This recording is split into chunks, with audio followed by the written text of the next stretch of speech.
The acrid smell of charred wood still hung in the September air when Catherine Eleanor Hartwell stepped down from the dusty stagecoach, her worn leather satchel clutched tight against her chest. She'd traveled nearly 1,000 miles from Boston to become the wife of a man she'd never met, carrying nothing but hope and a faded daguerreotype of James Morrison, the homesteader who'd promised her a new life in the Colorado Territory. What she found instead were 3 wooden crosses standing, sentinel over fresh graves, and the blackened skeleton of what had once been her future home.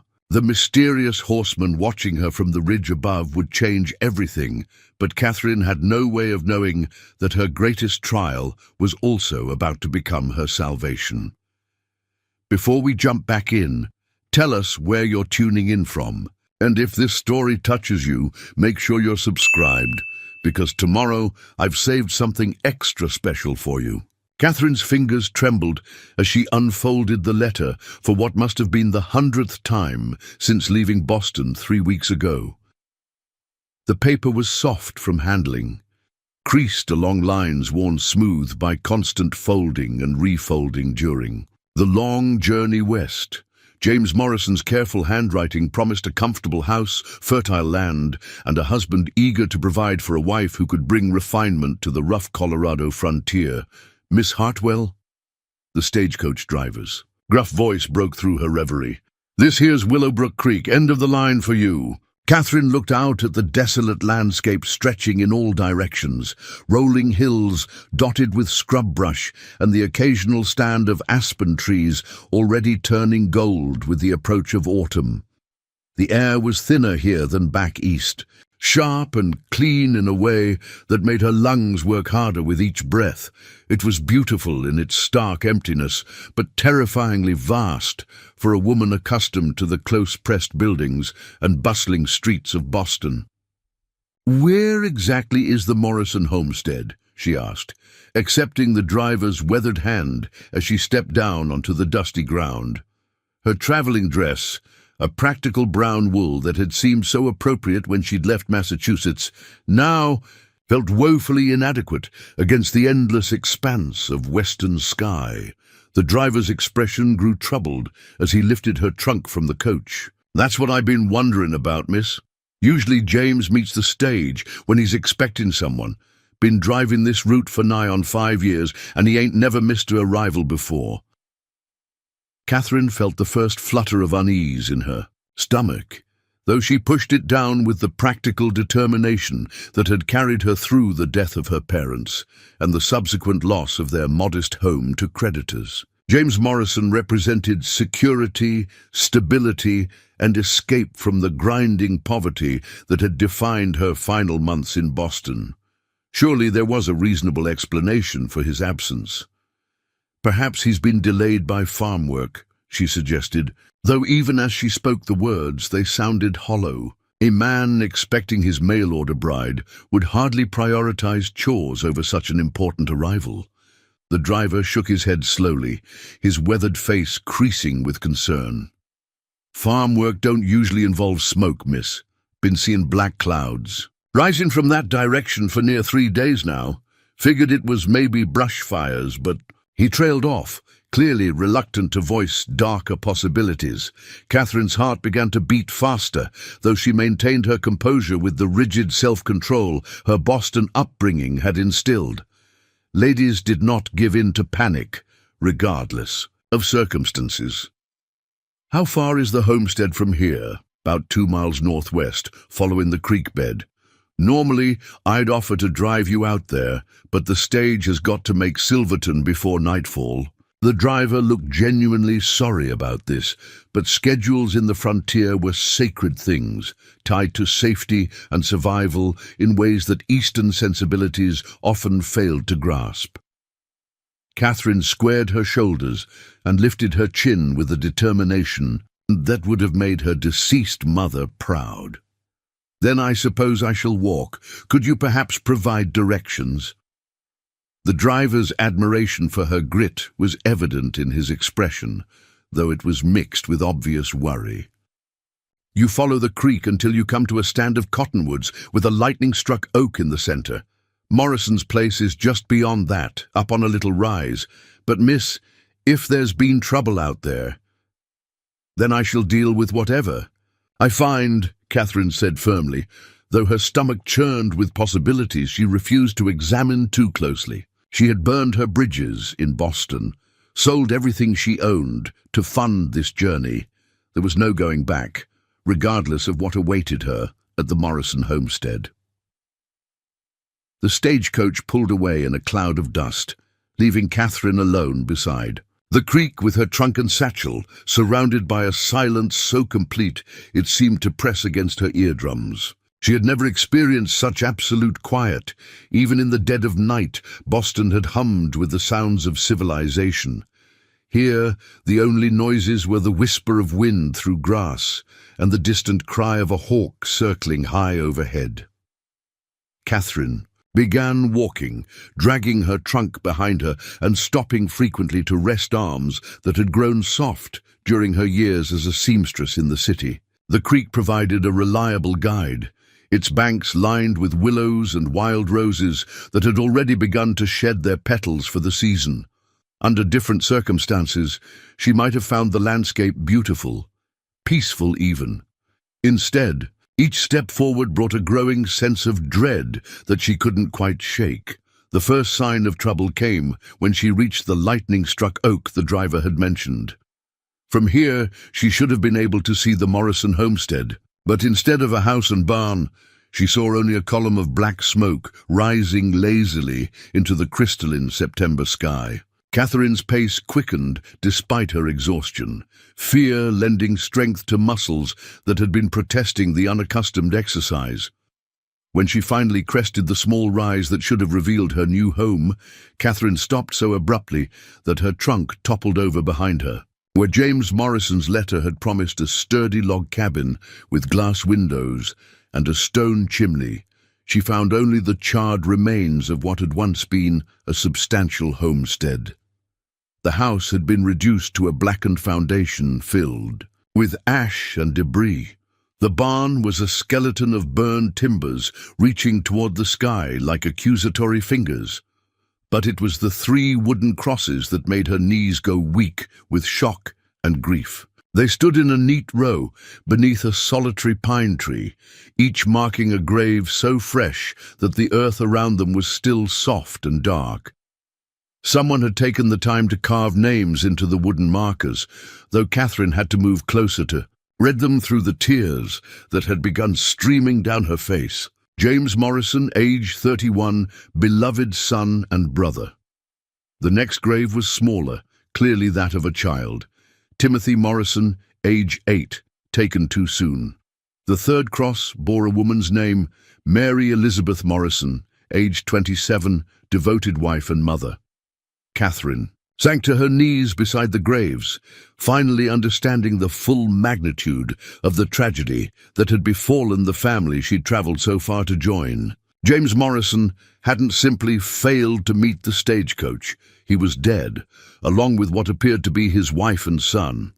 The comfortable home he'd promised her had been reduced to ashes, and she was alone in the middle of the Colorado wilderness. With no money, no shelter, and no prospects for survival, the realization hit her like a physical blow. She had no return ticket to Boston, having spent her last dollars on the one-way journey west. She had no friends or family in the territory, no one who even knew she existed. The letters she'd exchanged with James Morrison over the past 6 months had been her only connection to this new life, and now those careful plans lay as dead as the man who'd made them. Catherine had never felt so utterly alone in her life. The vast sky above seemed to mock her with its indifferent beauty, while the endless plains stretched away in all directions, empty of human comfort or assistance. She was a 24-year-old woman with no survival skills beyond needlework and basic housekeeping, stranded in a landscape that could kill the unprepared with casual efficiency. As she knelt there beside the graves, struggling to comprehend the disaster that had overtaken her carefully laid plans, Catherine became aware of being watched. It was a prickling sensation between her shoulder blades, the primitive awareness that had kept humans alive since the dawn of time. She turned slowly, scanning the horizon until she spotted the figure on horseback silhouetted against the sky. On a distant ridge, the horseman sat motionless, too far away for her to make out details beyond his general size and the fact that he rode a dark horse with white markings. He made no move to approach, but neither did he ride away. He simply watched, as still as a statue, while Catherine struggled with the overwhelming reality of her situation. Fear mingled with a desperate hope in her chest. The figure might represent salvation, someone who could explain what had happened here, perhaps even offer assistance. But it might equally represent danger. A lone woman in the wilderness was vulnerable in ways that her sheltered Boston upbringing had never forced her to consider. Outlaws, hostile Indians, or simply men with evil intentions could pose threats she was utterly unprepared to face. Catherine forced herself to stand, brushing dirt from her traveling dress with hands that shook only slightly. Whatever the horseman's intentions, she refused to cower beside these graves like a helpless victim. She had survived her parents' deaths, the loss of her home, and the grinding poverty that had driven her to answer James Morrison's advertisement for a wife. She would find a way to survive this too, even if she had no idea how. The horseman remained motionless on his distant perch, watching her with an intensity she could feel despite the distance between them. Catherine gathered what remained of her courage and dignity, straightened her shoulders, and began the slow process of figuring out what to do next. The sun was already beginning its descent toward the western peaks, and she would need shelter soon. The burned homestead offered nothing but debris and memories of dreams that would never be fulfilled. As if sensing her growing desperation, the wind picked up, carrying with it the scent of smoke and ash, along with something else, the distant smell of wood smoke from a different source. Someone else was nearby, someone with a working fire, and presumably a place to shelter for the night. Catherine's eyes searched the landscape until she spotted a thin tendril of smoke rising from a valley, perhaps a mile to the north. The mysterious horseman had vanished while she was distracted, disappearing as silently as he had appeared. Catherine was alone again with the graves and the ruins, but now she had a destination. Whoever was maintaining that fire might have answers about what had happened to the Morrison family. More importantly, they might represent her only chance of surviving her first night in the Colorado Territory. Catherine retrieved her trunk and began the laborious process of dragging it across the uneven ground toward the distant smoke.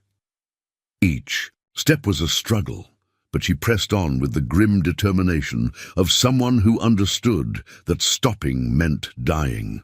Behind her, the 3 wooden crosses stood guard over their silent charges, marking the end of one dream and the uncertain beginning of whatever came next. The sun continued its relentless descent as Catherine made her painful progress across. The wilderness, her fine leather boots never designed for such rough treatment, her hands already beginning to blister from the trunk's rope handle. But she refused to abandon her few remaining possessions, the last tangible links to the life she'd left behind in Boston.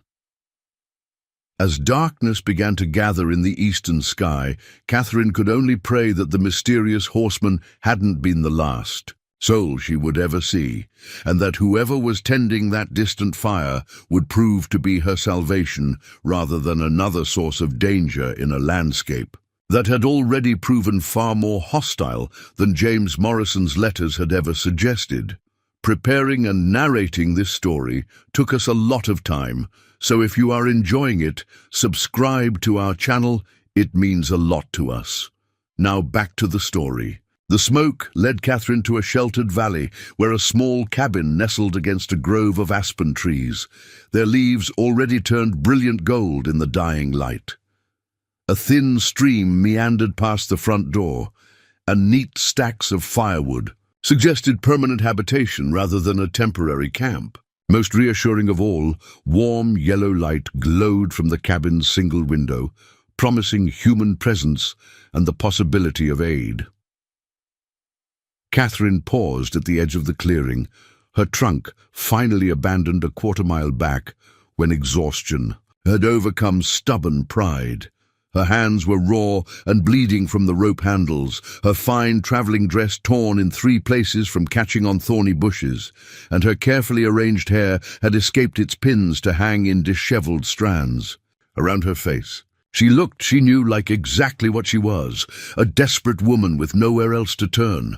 "Hello," she called out, her voice cracking from thirst and strain. "Is anyone there? I need help." The cabin door opened immediately as if someone had been watching her approach. The figure that emerged was not what Catherine had expected. Instead of a grizzled frontiersman or rough miner, she found herself looking at a woman perhaps 10 years her senior, with prematurely grey hair pulled back in a practical bun and intelligent dark eyes that took in Catherine's bedraggled state with swift assessment. "Merciful heavens," the woman said, her voice carrying the soft accent of the deep south. "Child, you look about ready to collapse. Come here this instant." Catherine stumbled forward, relief making her legs weak. The woman caught her arm with gentle but firm hands, guiding her toward the cabin with the practiced efficiency of someone accustomed to caring for others. "My name is Dolores Ann Whitfield," the woman said, as she helped Catherine up the steps. "And you, my dear, are going to tell me how you came to be wandering around my valley looking like you've been through a tornado." The interior of the cabin was spartanly furnished, but scrupulously clean. A fire crackled in a stone hearth, casting dancing shadows on walls lined with shelves of books, an unexpected luxury in such a remote location. The aroma of rabbit stew filled the air, making Catherine's stomach clench with sudden, fierce hunger. Dolores settled Catherine into a wooden chair beside the fire and pressed a cup of cool water into her trembling hands. "Drink slowly," she advised. "Too much too fast will make you sick." Catherine obeyed, taking small sips while studying her unexpected savior. Dolores Whitfield moved with the quiet competence of someone who had learned to rely entirely on herself. Her dress was practical calico, well mended but clean, and her hands bore the calluses of hard work. But it was her eyes that held Catherine's attention. They were kind but wary, the eyes of someone who had learned caution through bitter experience. "Now then," Dolores said, settling into the chair across from Catherine, "suppose you tell me what brings a nicely dressed young lady to my doorstep looking like she's been dragged backwards through a briar patch." Catherine's story poured out in a rush of words. The letters from James Morrison, the long journey from Boston, the terrible discovery at the burned homestead. Dolores listened without interruption, her expression growing increasingly grave. As Catherine described the 3 graves and the mysterious horseman who had watched her from the ridge. "Sweet Mary and Joseph," Dolores whispered when Catherine finished. "You poor child, you poor, poor child." "Did you know them?" Catherine asked desperately. "The Morrison family? Can you tell me what happened?" Dolores was quiet for a long moment, staring into the fire with the expression of someone wrestling with difficult memories. When she finally spoke, her voice was heavy with grief and anger. "I knew them," she said slowly. "James was a good man, if perhaps not the most practical. He'd been writing to you for months, talking about his plans for the future, how he was going to bring civilization to this wild country with a proper wife from back east." Catherine felt her heart clench at this confirmation that James had been genuine in his intentions, that the life he'd promised hadn't been mere fantasy or deception. "What happened to them?" "Raiders," Dolores said, the word carrying a weight of bitter experience. "Been plaguing this territory for the better part of 2 years now. They call themselves the Crimson Brotherhood, led by a man named Silas Kane, who styles himself some kind of frontier warlord. They ride through, take what they want, burn what they can't carry, and kill anyone who tries to stop them. The simple brutality of it made Catherine sick to her stomach. She had heard stories of frontier violence, of course, but they had always seemed like tales from another world, too remote and savage to touch her own carefully ordered existence. Now she was sitting in the midst of that violence, her own life irrevocably changed by forces she couldn't begin to understand. "The territorial authorities," Catherine said weakly. "Surely someone is pursuing these criminals." Dolores's laugh was bitter. "Child, the nearest territorial marshal is 3 days' ride from here, and he's got about as much authority as a scarecrow in a cornfield. The Crimson Brotherhood has been growing bolder by the month, and most folks have either fled the territory or learned to keep their heads down and hope the storm passes them by." "But you stayed," Catherine observed. "I stayed," Dolores confirmed, but offered no explanation for this decision. Instead, she rose and moved to the stove, ladling stew into a wooden bowl. "You need food before you fall over completely. We can discuss the particulars of your situation once you've got some strength back." The stew was the most delicious thing Catherine had ever tasted, though that might have been due to her extreme hunger rather than any particular culinary skill. As she ate, Dolores moved around the cabin with quiet efficiency, preparing a sleeping area near the fire and setting out clean water for washing. "You can stay here tonight," Dolores said when Catherine had finished eating. "Tomorrow we'll figure out what comes next." Catherine felt tears of gratitude prick her eyes. "I can't impose on your kindness. I have no money to pay you, no way to repay your generosity." "Did I ask for payment?" Dolores's voice was sharp but not unkind. "I've been living alone in this valley for 3 years, child. The sound of another woman's voice is payment enough." As Catherine washed her face and hands in the basin, Dolores provided, she found herself studying her hostess more carefully. There was something in the woman's manner that suggested her own story held secrets and sorrows. The cabin was too well appointed for a woman living entirely alone, and several items, a man's coat hanging by the door, boots that were clearly too large for Dolores's feet, suggested recent loss. "Mrs. Whitfield," Catherine said carefully, "may I ask what brought you to this valley?" Dolores paused in her preparations, her hands stilling on the blankets she was arranging. "I came here with my husband," she said quietly. "Confederate colonel, if that matters to you. We were fleeing north after the war, looking for a place where the past couldn't follow us." "And your husband?" "Dead 18 months now. Raiders got him while he was checking the trap lines up in the high country, found his body 3 days later." Dolores's voice was matter-of-fact, but Catherine could hear the pain underneath. "Same band that got your James Morrison, most likely. They don't discriminate much when it comes to killing. The shared grief created an unexpected bond between the two women. Catherine had lost her parents to disease and her intended husband to violence, while Dolores had lost her husband to the same savage men who had destroyed Catherine's hopes for the future. They were both refugees from different kinds of war, thrown together by circumstances neither could have anticipated. "Why do you stay?" Catherine asked softly. "If it's so dangerous, why not leave for somewhere safer?" Dolores was quiet for so long that Catherine thought she wouldn't answer. When she finally spoke, her words carried the weight of deep conviction. "This land killed my husband, but it's also where we were happy for the brief time we had together. I won't let murderers and thieves drive me away from the only place where his memory feels real." She turned to face Catherine directly. "Besides, running away doesn't guarantee safety. Evil exists everywhere, child. At least here I know what I'm dealing with."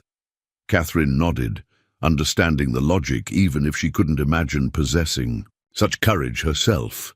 In Boston, she had always been protected by the structures of civilization, law enforcement, social conventions, family connections. Here such protections were illusions at best, and survival depended on individual strength and determination. "The man who was watching me," Catherine said suddenly. The horseman on the ridge. Do you know who that might have been? Dolores's expression sharpened with interest. Describe him.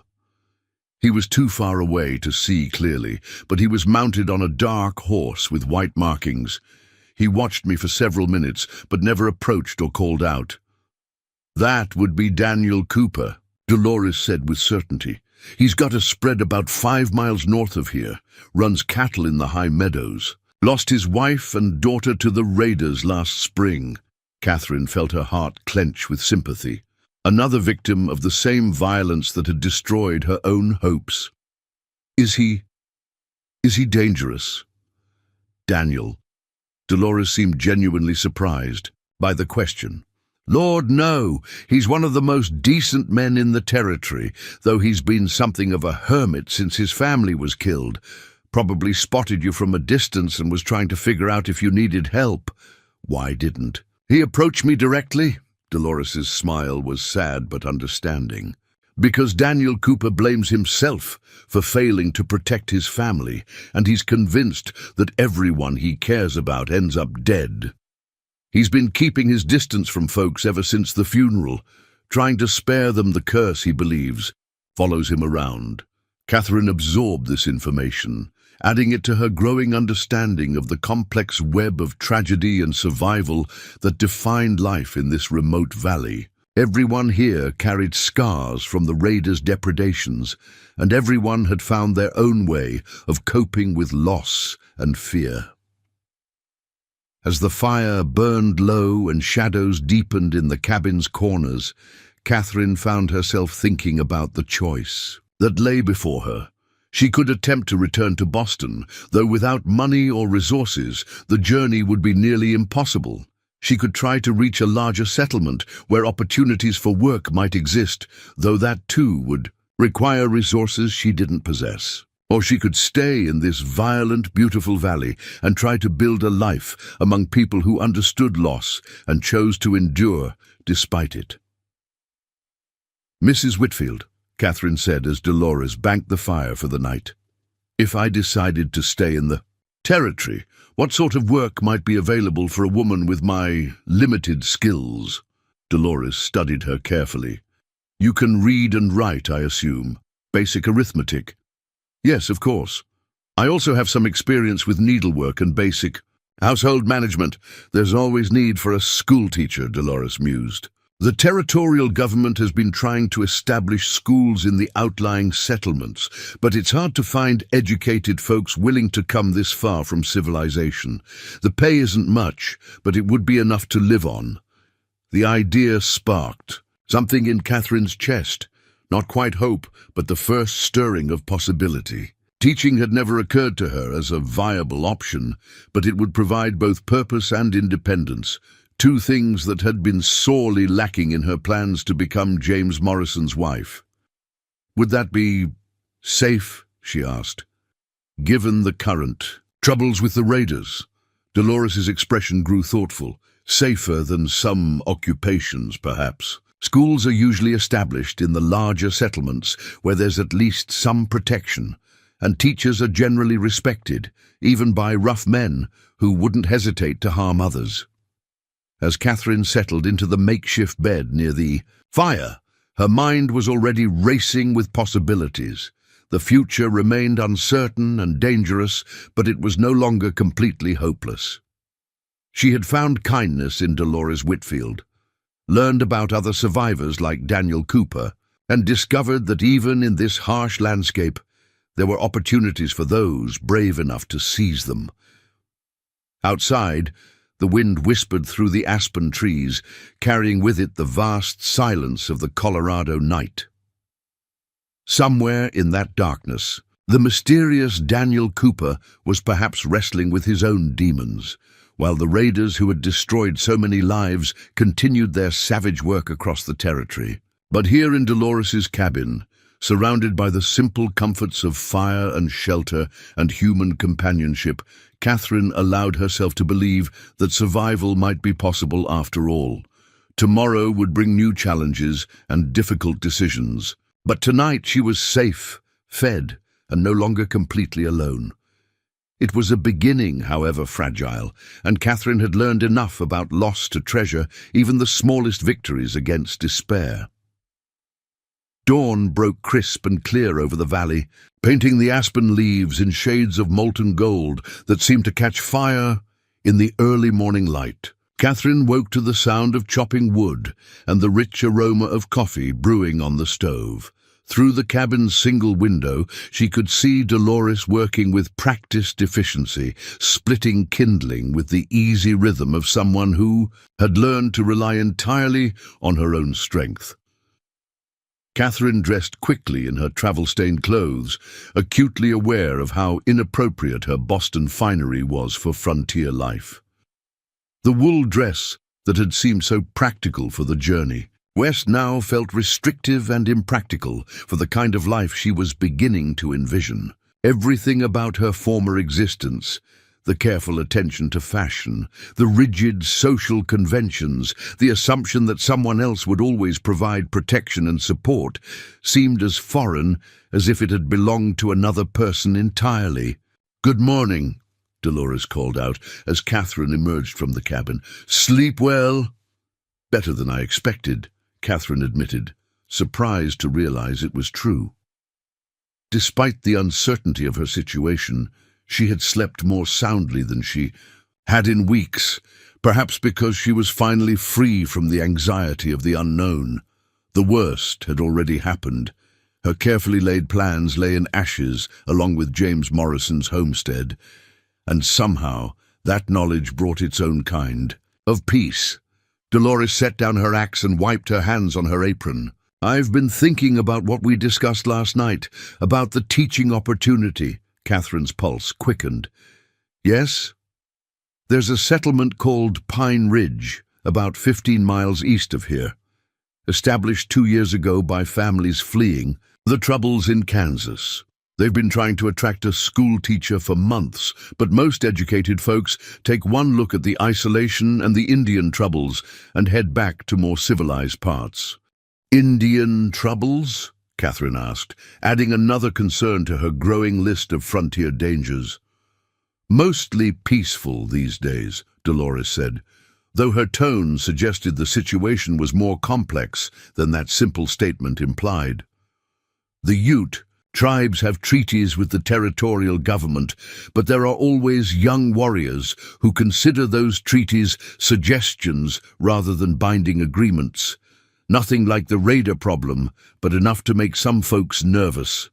Catherine nodded, filing this information away with everything else she was learning about her new reality. "You mentioned that Pine Ridge has been seeking a teacher. Do you know what qualifications they require?" Dolores smiled, the expression transforming her weathered face. "Child, out here the main qualification is being willing to do the job. If you can read, write, and cipher numbers well enough to teach children, that's more education than half the territory can boast. And the pay? Enough to live on if you're careful. The territorial government provides a small salary, and the families usually supplement with food, firewood, sometimes help with housing. It's not the kind of life you were probably expecting when you left Boston, but it's honest work that serves a real purpose." Catherine found herself genuinely intrigued by the possibility. Teaching had never occurred to her as a viable career. In Boston, such positions typically went to unmarried women from established families who could afford to work for very little. But here, where educated people were scarce and practical, skills mattered more than social connections. She might actually have something valuable to offer. "How would I go about applying for such a position?" she asked. The territorial education supervisor is a man named Professor Augustus Thornfield. He rides a circuit through the outlying settlements, checking on existing schools and establishing new ones where needed. He's due to visit Pine Ridge next week, according to the last news we had. Dolores paused in her explanation, studying Catherine's face carefully. "I should warn you, though. Pine Ridge isn't exactly a garden spot. It's rough country with rough people, and they've had their own troubles with the raiders. 3 attacks in the past year, though they've managed to fight them off each time. Because they're better defended than isolated homesteads? Catherine asked. Because they're led by a man who knows something about warfare. Samuel Fletcher, former Union Army captain. He's the one who convinced those Kansas families to settle together instead of scattering to individual claims. Collective defense, he calls it. Catherine absorbed this information, beginning to understand that survival in this territory required not just individual courage, but community cooperation and strategic thinking. The isolated homestead model that had claimed James, Morrison's family was apparently less viable than settlements where people could support and protect each other. "Would you be willing to introduce me to Professor Thornfield?" Catherine asked. "Or perhaps provide a letter of reference?" "I'll do better than that," Dolores said firmly. "I'll take you to Pine Ridge myself. It's been too long since I've had a proper conversation with other women, and I'm curious to see how Samuel Fletcher's experiment is working out." The offer was more generous than Catherine had dared hope for, and she felt tears of gratitude prick her eyes. "Mrs. Whitfield, I can't continue to impose on your kindness. You've already done so much." "Nonsense," Dolores interrupted. "I told you yesterday that the sound of another woman's voice is payment enough. Besides, helping you helps me too. If Pine Ridge succeeds in attracting decent people like teachers and shopkeepers, it makes the whole territory a little more civilized." They spent the morning preparing for the journey to Pine Ridge. Dolores insisted that Catherine borrow some of her own clothes, practical calico dresses and sturdy boots that would be more appropriate for frontier life than Catherine's Boston finery. The borrowed clothes were loose in some places and tight in others, but they represented a transformation that went deeper than mere fashion. "You look like you belong here now," Dolores observed as Catherine examined herself in the small mirror above the wash basin, "like someone who can handle whatever comes her way." Catherine wasn't sure she believed that assessment, but she had to admit that the practical clothing made her feel more capable, less like a helpless refugee, and more like someone who might actually survive in this harsh but beautiful landscape. They set out after midday, Dolores driving a sturdy wagon drawn by 2 horses that had clearly been chosen for endurance rather than speed. Catherine's abandoned trunk had been retrieved and loaded into the wagon bed, along with supplies for what would be at least a 2-day journey. As they traveled, Dolores shared more details about the people and places they might encounter. Pine Ridge had been established by 17 families, mostly farmers and tradesmen who had grown tired of the violence and uncertainty that had plagued Kansas during and after the war. They had pooled their resources to purchase a large tract of land in Colorado Territory, creating a planned community that could provide mutual support and protection. "The idea is sound," Dolores explained as their wagon bumped along the rough trail. "Individual homesteads are too vulnerable, too isolated, but a settlement of sufficient size can maintain watch schedules, coordinate defense, and provide the specialized skills that frontier life requires." Has it been successful? So far, they've managed to establish farms, a general store, a blacksmith shop, even a small church. The raider attacks haven't succeeded because they can field enough armed men to make an assault costly, and they've been careful to maintain good relations with the local Ute bands, which helps with some of the Indian troubles. Catherine found herself impressed by the forethought and cooperation such a venture required. In Boston, communities developed organically over decades or centuries, shaped by geography and economics. Here, people were consciously creating civilization from nothing, imposing order and safety on a landscape that offered neither. The journey also gave Catherine her first real appreciation for the scale and beauty of the Colorado Territory. Rolling hills covered in golden grass stretched to distant mountains that rose like cathedral spires against the endless sky. Streams ran clear and cold, supporting stands of cottonwood and aspen that provided welcome shade and the promise of water for both humans and animals. It was beautiful in a way that challenged every assumption Catherine had held about what constituted a desirable place to live. Boston had offered culture, refinement, and the comforts of established civilization. This landscape offered something different, a sense of limitless possibility, of being present at the creation of something entirely new.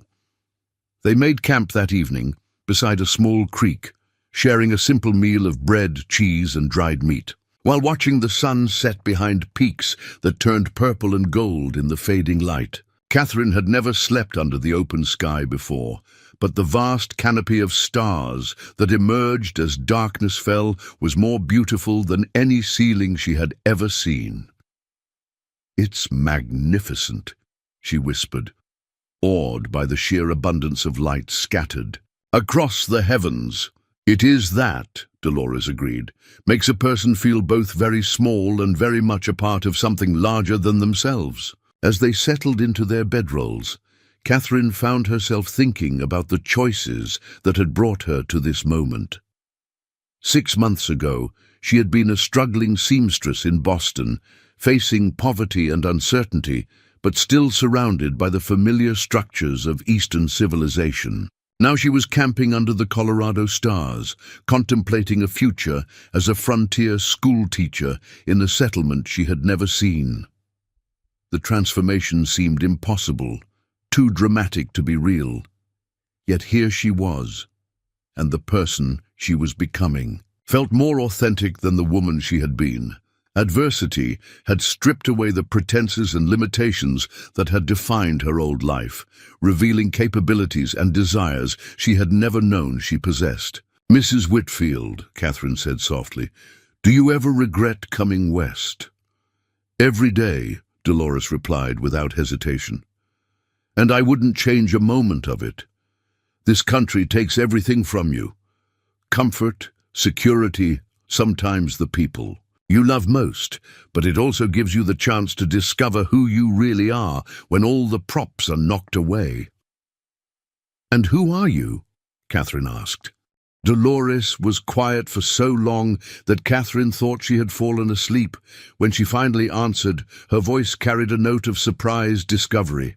"I'm someone who's strong enough to live alone and capable enough to help others. I'm someone who can split firewood and shoot game and stand watch against raiders. I never knew those things about myself back in Georgia, never had the chance to find out what I was capable of when necessity demanded it." Catherine understood what she meant. In Boston, she had been defined by her limitations, a woman without family, property, or prospects, dependent on others for everything from shelter to security. Here those limitations mattered less than her willingness to work, learn, and adapt to circumstances that would have seemed impossible just weeks before. The morning brought their first glimpse of Pine Ridge, nestled in a valley between two low hills and laid out with the geometric precision that marked planned communities. Catherine counted at least 20 buildings, including what appeared to be a substantial church at the settlement's center. Fields stretched in all directions, many already harvested and prepared for winter, while livestock grazed in carefully. Fenced pastures. "It looks prosperous," Catherine observed, impressed despite herself. "Samuel Fletcher is a thorough man," Dolores replied. "He spent 2 years studying successful settlements before he convinced those Kansas families to follow him west. Everything you see there was planned and built according to proven principles." As their wagon approached Pine Ridge, Catherine felt her nervousness returning. These people had built something substantial here, creating order and prosperity in the wilderness through careful planning and hard work. Would they have any use for a Boston seamstress with more hope than experience? She was about to find out. Pine Ridge proved to be even more impressive up close than it had appeared from a distance. The settlement's main street was wide and well-planned, flanked by substantial buildings that spoke of permanence rather than the temporary structures Catherine had expected to find on the frontier. A general store occupied one corner, its windows displaying goods that would have been at home in any Eastern establishment. Across the street, a blacksmith's forge rang with the steady rhythm of hammer on anvil, while the smell of fresh bread wafted from what was clearly a proper bakery. Most striking of all were the people themselves. Instead of the rough, weather-beaten frontiersman Catherine had anticipated, she saw families dressed in clean, practical clothing, children playing organized games in a designated area, and women engaged in conversation that suggested education and refinement. This was not a collection of desperate refugees fleeing civilization, but a deliberate attempt to recreate civilization's best aspects in the wilderness. "Impressive, isn't it?" Dolores observed as they drove down the main street, drawing curious but friendly glances from the residents. Samuel Fletcher chose his settlers carefully. Most of these families had means and education back in Kansas. They came west by choice, not desperation. Catherine felt a flutter of intimidation. Would such accomplished people have any use for someone with her limited qualifications? Her experience as a seamstress seemed pitifully inadequate compared to the obvious competence of the settlement's residents. Their wagon drew to a stop in front of the largest building, a two-story structure that served as both general store and community meeting hall. A man emerged from the building before they had finished climbing down from the wagon seat, tall, broad-shouldered, with the erect bearing of someone accustomed to command. His dark hair was touched with grey at the temples, and his blue eyes held the alert intelligence of a born strategist. "Mrs. Whitfield," he said, approaching with a genuine smile that transformed his serious features. "What brings you to Pine Ridge, and who is your companion?" "Samuel Fletcher, I presume," Dolores replied, accepting his offered hand with obvious pleasure. "I'd like you to meet Miss Catherine Hartwell. She has a proposition that might interest your community." Catherine found herself subjected to Samuel Fletcher's penetrating gaze, feeling as if he could read her entire history in a single glance. There was nothing hostile in his examination, but she sensed that very little escaped his notice. "Miss Hartwell," he said, extending his hand with the same courtesy he had shown Dolores. "Welcome to Pine Ridge. Any friend of Mrs. Whitfield's is welcome here." "Thank you," Catherine managed, hoping her nervousness didn't show in her voice. "Mrs. Whitfield tells me your settlement has been seeking a teacher." Samuel's eyes brightened with immediate interest. "Indeed we have. Are you by any chance an educator, Miss Hartwell?" "I'm hoping to become one," Catherine replied honestly. "I have the necessary educational background but no formal teaching experience. I understand that Professor Thornfield is expected to visit soon, and I was hoping to speak with him about the position." "Professor Thornfield arrived this morning," Samuel said, his tone suggesting this was fortunate timing indeed. "He's currently inspecting our temporary school facility and would, I'm sure, be delighted to meet with a potential teacher. We've been conducting classes in the church basement, but we're planning to build a proper schoolhouse if we can secure a qualified instructor." Catherine's heart began to beat faster. The opportunity was real, immediate, and apparently welcome. But she knew she needed to be honest about her circumstances and qualifications. "Mr. Fletcher, I should explain my situation fully before we proceed," she said. "I came to Colorado Territory expecting to marry a homesteader named James Morrison. When I arrived, I discovered that he and his family had been killed by raiders, their homestead burned. I have no money, no family connections, and no resources beyond what you see before you." Samuel's expression grew grim at the mention of raiders. "The Morrison place." "Yes, we heard about that tragedy. Terrible business." He paused, studying Catherine, with renewed interest. "You came here to marry a man you'd never met, only to find yourself completely alone in hostile territory. Yet you're inquiring about employment rather than seeking passage back east. That suggests considerable fortitude." "Or considerable desperation," Catherine said wryly. Samuel laughed, a sound of genuine appreciation. Miss Hartwell, in my experience, the two are often indistinguishable. Some of our most valuable settlers have been people who had no choice but to succeed because they had burned all their bridges behind them. Speaking of which, Dolores interjected, I should mention that Miss Hartwell distinguished herself yesterday by walking several miles through rough country while dragging her trunk, rather than abandoning her possessions and seeking easier assistance. She has backbone. Catherine felt her cheeks warm at this praise, but Samuel nodded approvingly. Practical determination is worth more than fancy credentials out here. Miss Hartwell, would you like to meet Professor Thornfield? I suspect he'll be very interested in your proposal. They found Professor Augustus Thornfield in the church basement, measuring the space that currently served as Pine Ridge's classroom. He was a spare, energetic man in his 50s, with the ink-stained fingers and slightly distracted air that marked him unmistakably as an academic. His clothes were practical frontier wear, but his manner of speaking revealed Eastern education and refinement. Mr. Fletcher, he said, looking up from his notes, I've completed my assessment. This space is adequate for current needs, but you'll definitely require a dedicated building if enrollment continues to grow. Professor Thornfield, Samuel said, I'd like you to meet Miss Catherine Hartwell. She's interested in discussing the teaching position. Professor Thornfield's attention immediately focused on Catherine with the intensity of a scholar presented with an intriguing new manuscript. Miss Hartwell, how delightful. Tell me, what is your educational background? Catherine outlined her schooling. Primary education in Boston's public schools, followed by 2 years at a female seminary where she had studied literature, mathematics, history, and basic sciences. It wasn't an extensive education by Eastern standards, but Professor Thornfield listened with obvious approval.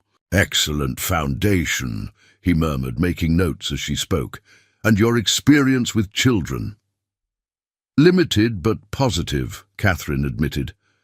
I helped care for younger cousins and occasionally assisted with church Sunday school classes. I enjoy working with young people and believe I have the patience and temperament for teaching. Most important qualifications of all, Professor Thornfield said firmly. Technical knowledge can be acquired, but natural aptitude for working with children cannot be taught. He paused, studying her carefully. I must ask, Miss Hartwell, what brings you to seek employment in such a remote location? It's unusual for educated young women to venture so far from established civilization.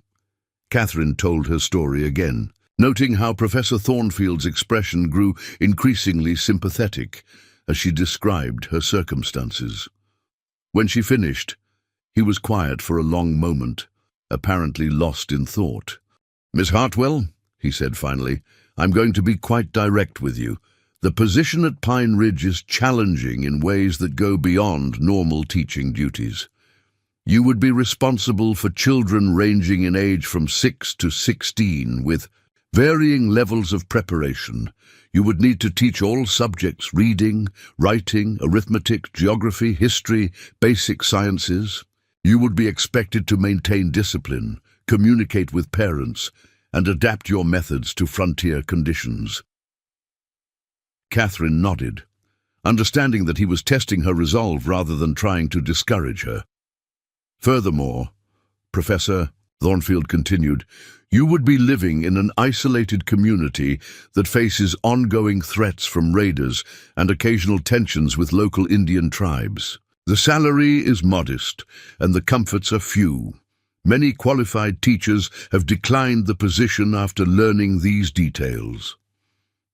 Professor, Catherine said quietly, 3 days ago, I thought my future lay in ashes along with James Morrison's Homestead.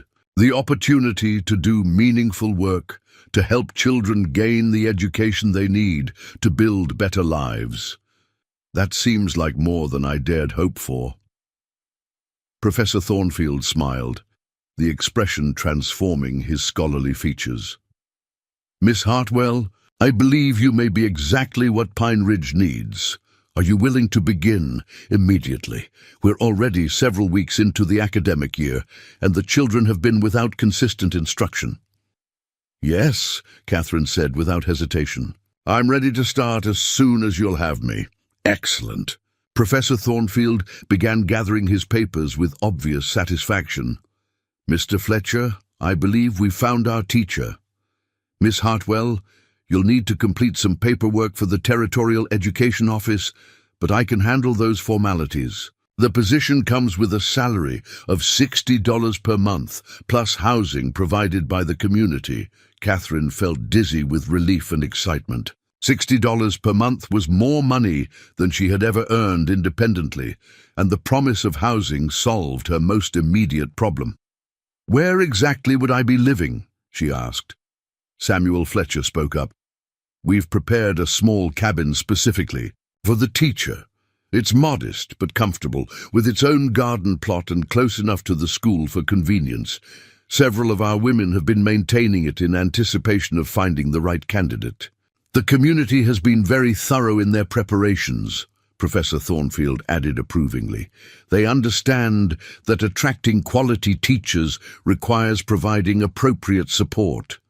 As they emerged from the church basement into the afternoon sunlight, Catherine found herself surrounded by curious residents who had apparently been waiting to meet the potential teacher. Samuel made introductions with the ease of someone who knew every member of his community personally. There was Margaret O'Sullivan, a widow with 3 children who served as the settlement's unofficial nurse and midwife. Robert Hensley, the blacksmith, whose wife Elizabeth had been conducting informal lessons for the younger children. Thomas and Sarah Chen, immigrants from California who ran the general store and had been advocating strongly for established education. Each introduction revealed another layer of the community's complexity and sophistication. These were not desperate refugees or rough opportunists, but educated, purposeful people who had chosen to create something new in the wilderness. The realization was both inspiring and intimidating. Miss Hartwell, Margaret O'Sullivan said warmly, we've been praying for the right teacher to find us. The children need proper education if they're going to have real choices in their futures. The building materials for the schoolhouse are already assembled, Robert Hensley added. We can begin construction as soon as you're ready to commit to staying. Catherine looked around at the faces surrounding her, hopeful, welcoming, but also evaluating. These people were offering her not just employment, but membership in their community. The decision would affect not only her own future, but the education of their children and the development of their settlement. I'm ready to commit, she said firmly. Pine Ridge will be my home, and your children will be my responsibility. I promise to give them the best education I can provide. The smiles that greeted this declaration were worth more than any formal contract. Catherine had found not just employment, but a place where she belonged, where her skills would matter, and where she could help build the kind of future that James Morrison had dreamed of, but never lived to see. As the sun began to set over Pine Ridge, painting the settlement in golden light, Catherine realized that her greatest disaster had somehow become her greatest opportunity. The woman who had been left with nothing had discovered that sometimes nothing was exactly what you needed to begin again. Catherine's first week as Pine Ridge's schoolteacher shattered any romantic notions she might have harbored about frontier education. Her 17 students ranged in age from 6-year-old Lucy Chen, who spoke limited English and preferred drawing pictures to forming letters, to 16-year-old Marcus Hensley, who possessed a sharp mind but resented being taught by someone. Barely older than himself, and clearly considered formal education a waste of time, better spent learning his father's blacksmithing trade. The makeshift classroom in the church basement presented its own challenges. The space was cramped, poorly lit, and shared with the storage of church supplies and emergency community provisions. Catherine had to move communion chalices and hymn books every morning before she could arrange her borrowed desks and chairs, then reverse the process each evening so the space could serve its primary religious function. More challenging than the physical limitations were the academic disparities among her students.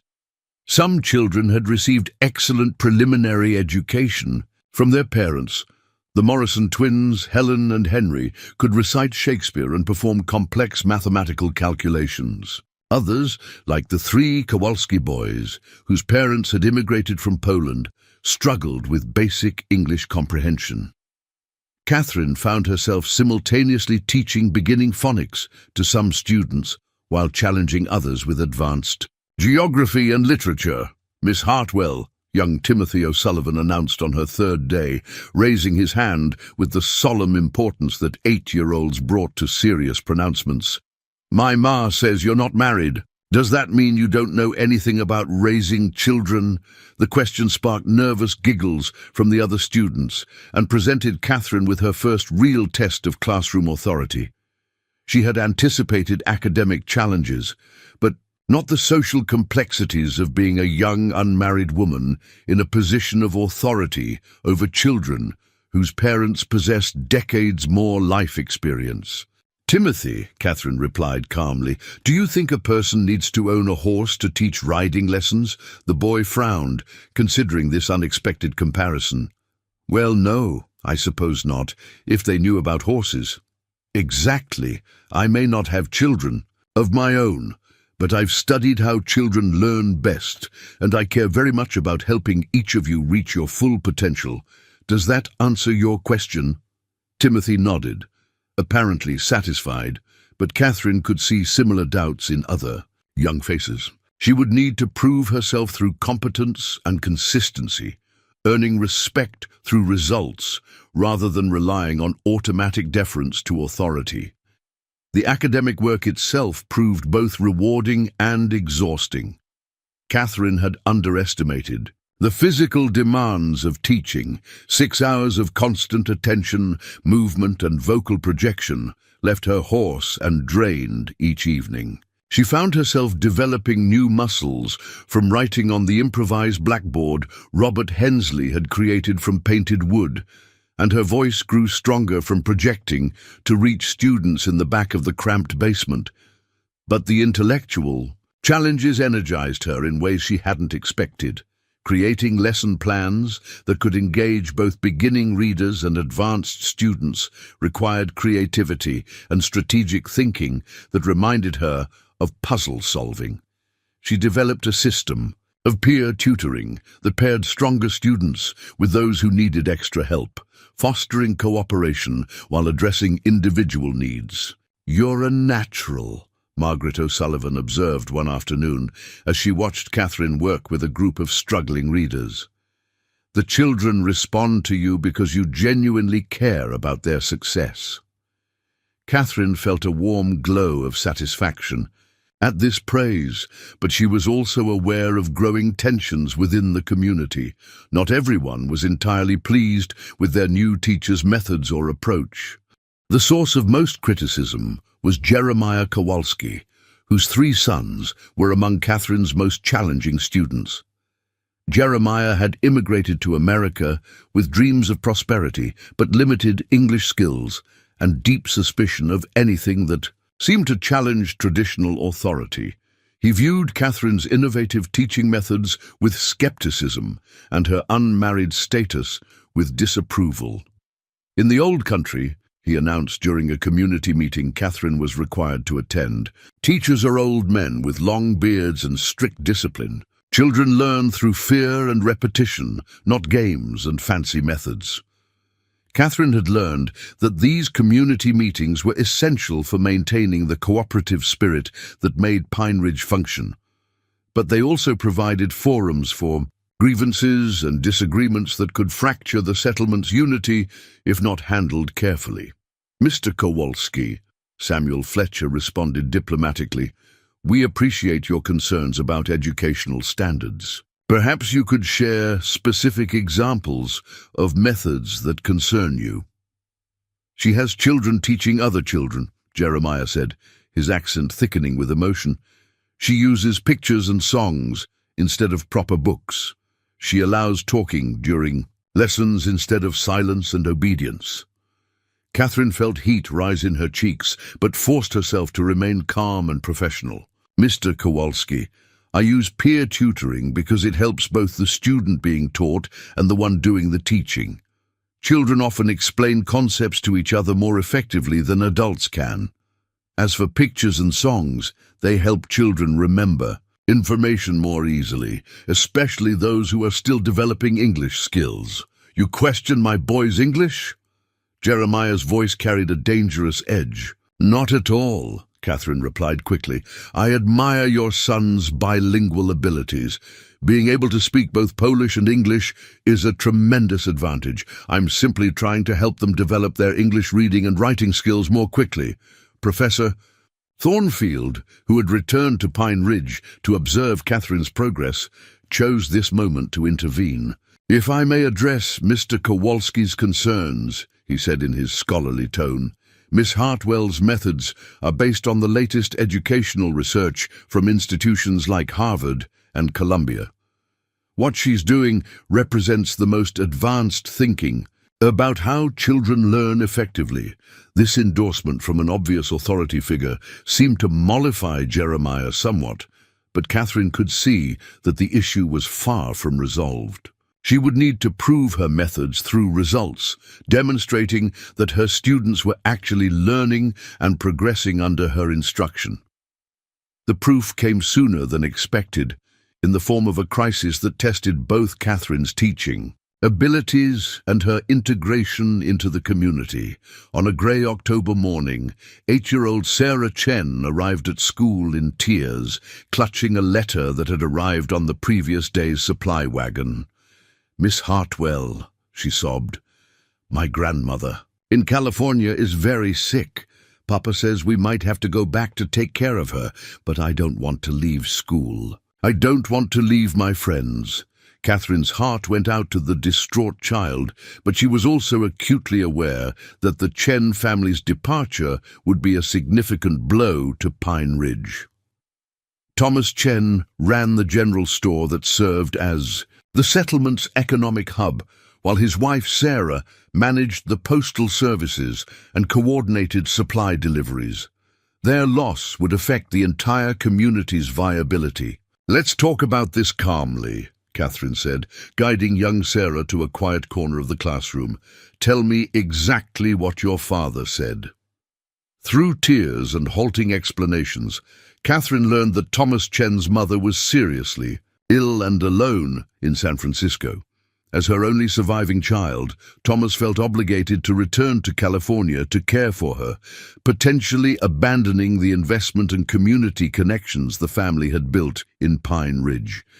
Catherine found herself in an unexpected position, not just as Sarah's teacher, but as someone the family trusted enough to confide their dilemma. It was her first real test as a community member, rather than simply an employee. Sarah, Catherine said gently, has your father considered other options, ways to help your grandmother without leaving Pine Ridge permanently? The child shook her head. Papa says family duty comes first, always. He feels terrible about leaving Mr. Fletcher and everyone, but he doesn't see another choice. Catherine spent the rest of the morning thinking about the Chen family's dilemma while conducting her regular lessons. By afternoon, she had developed what she hoped might be a workable solution, though it would require careful presentation and community cooperation. After dismissing her students for the day, Catherine walked to the general store where she found Thomas Chen sorting through inventory with the distracted air of someone whose mind was elsewhere. Mr. Chen, she said respectfully, Sarah told me about your mother's illness. I'm very sorry to hear about this difficulty. Thomas looked up, his usually cheerful demeanor clouded with worry and guilt. Miss Hartwell, thank you for your concern. I know Sarah is upset about possibly leaving school. She's grown very attached to her education and her classmates. Mr. Chen, May I ask if you've considered all possible solutions to this situation? Thomas sighed heavily. Miss Hartwell, my mother is 73 years old and alone. I am her only child. How can I remain here while she suffers in California? You can't, Catherine agreed. But perhaps you don't have to choose between your mother and your community permanently. What if there were a way to bring your mother here to Pine Ridge? Thomas stared at her in surprise. Bring her here? Miss Hartwell, she's an elderly Chinese woman who speaks no English and has never lived outside San Francisco's Chinatown. How could she possibly adapt to frontier life? Catherine had anticipated this objection. Mr. Chen, Pine Ridge has successfully integrated families from Poland, Ireland, Germany, and various American states. We have a doctor in Margaret O'Sullivan, comfortable housing, and a community that values contribution over conformity. Most importantly, we have you and your family. To help your mother feel welcome and secure. She paused, allowing Thomas to consider this possibility before continuing. I've been thinking about starting an adult education program for community members who want to improve their English or learn new skills. Your mother could participate if she wished, or simply enjoy being near her family while contributing whatever skills and wisdom she possesses. Thomas was quiet for a long moment, clearly turning over possibilities he hadn't previously considered. The travel would be difficult for someone her age, he said finally, and expensive. Perhaps not as expensive as abandoning your business and starting over in California, Catherine suggested gently. And as for the travel difficulties, Samuel Fletcher has extensive experience coordinating long-distance transportation. I'm sure he could help arrange a safe, comfortable journey. By the time their conversation ended, Thomas Chen was looking more hopeful than he had since receiving news of his mother's illness. He agreed to discuss Catherine's suggestions with his wife and to consult with Samuel Fletcher about the practical aspects of bringing his mother to Colorado territory. Word of Catherine's intervention spread quickly through Pine Ridge's tight-knit community. By evening, she found herself the subject of appreciative comments from neighbors who had feared losing the Chen family's valuable contributions to the settlement. Quick thinking, Miss Hartwell, Samuel Fletcher told her when he stopped by her cabin that evening. You've potentially saved us from losing one of our most essential families. I hope the plan proves workable, Catherine replied. I may have raised expectations that can't be fulfilled. I doubt that, Samuel said with a smile. Thomas showed me the preliminary arrangements you suggested, and they're quite practical. You're thinking like someone who understands what makes communities work. Catherine felt a warm sense of belonging at this praise. She was no longer just the school teacher who had arrived as a desperate refugee. She was becoming a valued member of Pine Ridge, someone whose opinions mattered and whose contributions extended beyond her formal responsibilities.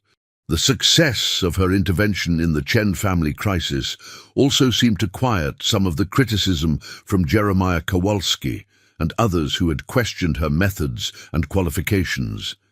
Even more importantly, it demonstrated to Catherine herself that she possessed capabilities and instincts that went far beyond her formal education. As she prepared for bed that night, Catherine reflected on the unexpected turns her life had taken. 6 weeks ago, she had been a seamstress struggling to survive in Boston. 4 weeks ago, she had been a devastated refugee, standing beside 3 graves in the Colorado wilderness. Now she was a frontier teacher whose advice was sought by established community members facing their own crises. The transformation seemed impossible, yet here she was, and the person she was becoming felt more authentic and capable than the woman she had been. Perhaps this was what Dolores Whitfield had meant about discovering who you really were when all the props were knocked away. Catherine was discovering strength, wisdom, and leadership abilities she had never known she possessed. Tomorrow would bring new challenges, more lessons to plan, more community issues to navigate, more opportunities to prove herself worthy of the trust Pine Ridge had placed in her. But for the first time since leaving Boston, Catherine faced the future with genuine confidence rather than desperate hope. The first snow of winter was falling softly outside Catherine's cabin when the riders appeared on the eastern ridge. She was grading arithmetic papers by lamplight, enjoying the peaceful silence that had settled over Pine Ridge with the early darkness, when the urgent tolling of the church bell shattered the evening calm. 3 long peals, followed by 3 short ones, followed by 3 long peals again. The signal Samuel Fletcher had established to warn of approaching danger. Catherine's blood turned to ice as she recognized the pattern. She had heard this signal, explained during community meetings, but never expected to hear it used. Setting down her papers with hands that suddenly trembled, she moved to her window and peered through the falling snow toward the ridge where Pine Ridge's sentries maintained their watch. Dark shapes moved against the white landscape. Too many to count in the dim light, but clearly a substantial force approaching the settlement with purpose. Catherine's mind immediately went to her students, scattered throughout Pine Ridge in their family homes, and to the community that had welcomed her when she had nowhere else to turn. The cabin door flew open without warning, causing Catherine to spin around with a startled cry. Samuel Fletcher stood in the doorway, his face grim with controlled urgency. "Miss Hartwell," he said without preamble, "we have about 15 minutes before the raiders reach the settlement perimeter. I need you to help coordinate the children's safety procedures we discussed." Catherine's fear transformed instantly into determined action. During her first week in Pine Ridge, Samuel had briefed all adult residents on emergency protocols, including specific responsibilities for protecting the settlement's most vulnerable members. As the teacher, Catherine was designated to help gather and safeguard the children during any attack. "How many riders?" she asked, already moving to gather her cloak and the emergency supplies she had prepared for just such a moment. "At least 30, possibly more. Our scouts report they're flying red banners, which means it's the Crimson Brotherhood." Samuel's voice carried the clipped precision of a military commander, but Catherine could hear the underlying concern. 30 raiders represented a force larger than Pine Ridge's entire adult population. "Silas Kane?" Catherine asked, remembering Dolores Whitfield's stories about the raiders' leader. "Most likely. This is the kind of large-scale assault Kane favors, when he wants to make an example of a settlement that's been too successful for his liking." They hurried through the falling snow toward the church, where other adults were already implementing the defensive strategies Samuel had drilled into the community during Catherine's first month in Pine Ridge. The settlement's response was impressively organized, clearly the result of careful planning and regular practice. Margaret O'Sullivan was directing the gathering of medical supplies and preparing the church basement as both shelter and emergency treatment center. Robert Hensley and the other men were distributing weapons and taking positions along the settlement's defensive perimeter. The women with older children were helping to coordinate the evacuation of non-combatants to secure positions. "Miss Hartwell," Elizabeth Hensley called out as she approached the church, carrying her infant daughter. "Thank goodness you're here. The older children are already in the basement, but some of the younger ones are frightened and asking for you." Catherine descended into the church basement to find 17 children huddled together in the space that served as her daily classroom. The familiar surroundings seemed to provide some comfort, but she could see fear in young faces that had never before experienced the reality of violent danger.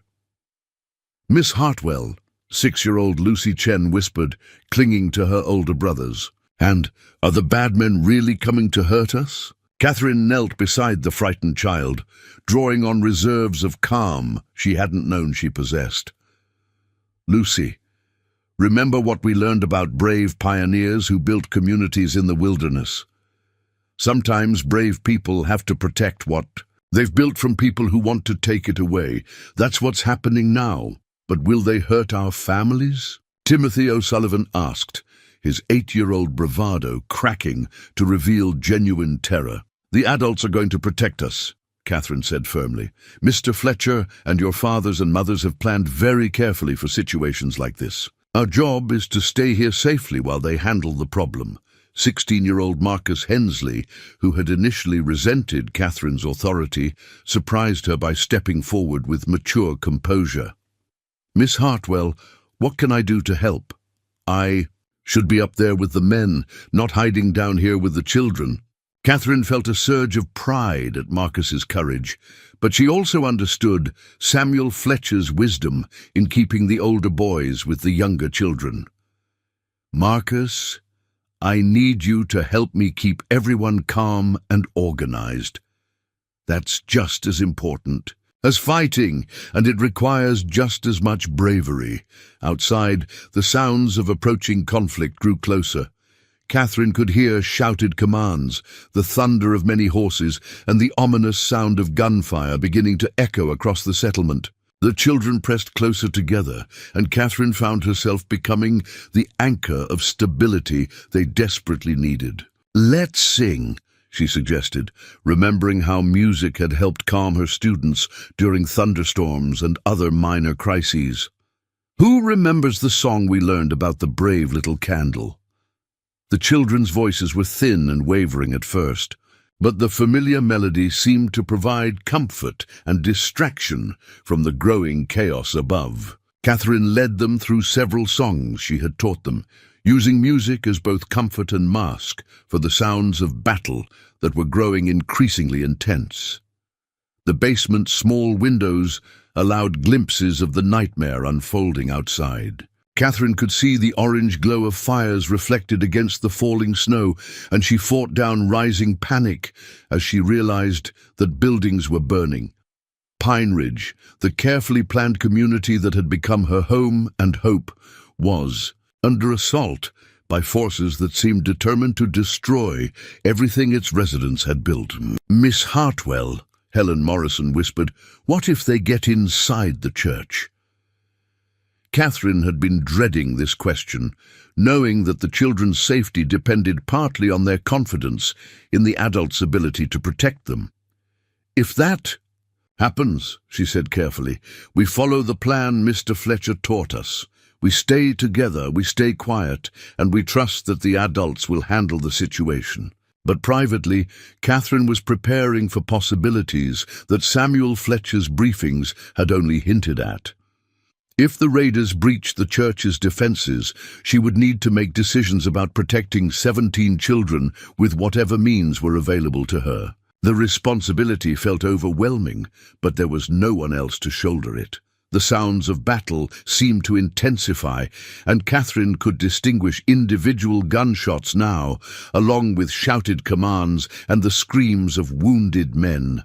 Through the small basement windows, she could see figures moving through the settlement, some clearly Pine Ridge defenders, others that must be raiders. "They're in the settlement," Marcus Hensley observed grimly, his young face showing a maturity that war and violence forced upon frontier children far too early. Catherine nodded, abandoning any pretense that this was simply a minor disturbance. "Everyone stay together," she said firmly. "No matter what happens, we stay together." The church door above them slammed open with tremendous force, and heavy footsteps echoed across the wooden floor. Catherine's heart hammered as she heard multiple voices, rough, unfamiliar voices that clearly didn't belong to Pine Ridge residents. "Search everywhere," a harsh voice commanded. "Cain wants anything valuable, and he especially wants anyone who might have information about other settlements in the territory." Catherine felt the children pressing closer to her, their terror palpable in the small space. She put her finger to her lips, signaling for absolute silence, and was proud to see even the youngest children responding with desperate self-control. The footsteps above moved methodically around the church, accompanied by the sounds of items being overturned and searched. Catherine could hear the raiders discussing their findings, their voices growing closer to the basement entrance. "What?" "About down there," a second voice asked. "Just storage, looks like. Church supplies and some school stuff." Catherine held her breath, praying that the raiders would dismiss the basement as unimportant. The children were absolutely motionless now, understanding instinctively that their lives might depend on remaining undetected. But her prayers were answered by the sudden eruption of gunfire from very close by, followed by shouts of alarm and the sound of running feet. The raiders above them were apparently being engaged by Pine Ridge defenders who had reached the church. "Get out! Get out!" someone shouted, and the sounds of conflict moved away from directly overhead. Catherine remained, motionless for several more minutes, listening to the battle rage around the settlement. Through the small windows, she could see that the fires were spreading. At least 3 buildings were now burning brightly against the snowy night, sending sparks and smoke into the darkness. "Miss Hartwell," young Sarah Chen whispered. "Is my Papa safe?" Catherine's heart broke at the question, knowing that she had no way to provide reassurance that might prove false. "Sarah, your papa is very smart and very brave. He knows how to take care of himself and your mama." But even as she spoke these comforting words, Catherine was acutely aware that the battle raging outside could claim any of the people she had come to care about. Thomas Chen, who had trusted her advice about his mother, Margaret O'Sullivan, who had welcomed her into the community's circle of women, Samuel Fletcher, who had given her a chance to prove herself when she had nothing to offer but hope and determination. The sounds of fighting seemed to ebb and flow like a tide, sometimes distant, sometimes terrifyingly close. Catherine found herself listening for familiar voices, straining to distinguish between the shouts of defenders and attackers, hoping for some sign that Pine Ridge was successfully repelling the assault. Then, as suddenly as it had begun, the gunfire stopped. The silence that followed was more frightening than the sounds of battle had been, because it offered no clues about who had emerged victorious. Catherine and the children waited in the basement, afraid to move, afraid to speak, afraid to hope. Minutes stretched into what felt like hours before they heard footsteps approaching the church again. But this time, the voice that called out was blessedly familiar. "Miss Hartwell, children, are you all right down there? Mr. Fletcher!" Catherine called back, relief flooding through her voice. "We're all here. Is it over?" "It's over," Samuel confirmed, his voice heavy with exhaustion but unmistakably triumphant. "You can come up now." Catherine led the children up from the basement to find Samuel Fletcher standing in the church's main room, his clothes torn and bloody, his face blackened with smoke, but very much alive. Behind him, other Pine Ridge residents were beginning to gather, some wounded, all exhausted, but clearly victorious. "The raiders?" Catherine asked. "Driven off," Samuel said grimly. "We killed at least 8 of them and wounded more. The rest retreated when they realized we were better organized and more determined than they expected." Catherine felt her knees go weak with relief, but she forced herself to remain strong for the children who were looking to her for guidance. "What about our people? The settlement?" Samuel's expression grew somber. "We lost 2 good men. Frank Morrison and James O'Brien. Several others are wounded but will recover. As for buildings, we lost the general store and 2 houses, but the rest of the settlement is intact." The cost of victory was sobering, but Catherine understood that it could have been much worse. Pine Ridge had faced its greatest test and survived, proving that Samuel Fletcher's vision of collective defense could work against even determined assault. As the children were reunited with their families and the community began the grim work of assessing damage and caring for the wounded, Catherine found herself thinking about what the night's events meant for her own future. She had proven herself not just as a teacher, but as someone who could be trusted with the settlement's most precious responsibility, the safety of its children. Pine Ridge had survived the Crimson Brotherhood's assault, But Catherine understood that this victory would not end the threat. If anything, it might make the settlement a greater target for future attacks. The question was whether she had the courage to remain in a place where such dangers were a constant reality. Looking around, at the faces of people who had become her family, Catherine realized that the answer was already clear. Pine Ridge was her home now, and these people were her responsibility. Whatever came next, she would face it here, among those who had proven that civilization could take root and flourish even in the most challenging circumstances. The woman, who had arrived as a desperate refugee, had become a defender of everything she had learned to value most. The weeks following the Crimson Brotherhood's failed assault brought unexpected changes to Pine Ridge, not least of which was the arrival of help from sources Catherine had never anticipated. 3 days after the attack, as the community worked to rebuild the destroyed buildings and tend their wounded, a lone rider appeared on the eastern ridge, the same vantage point where the raiders had first been spotted.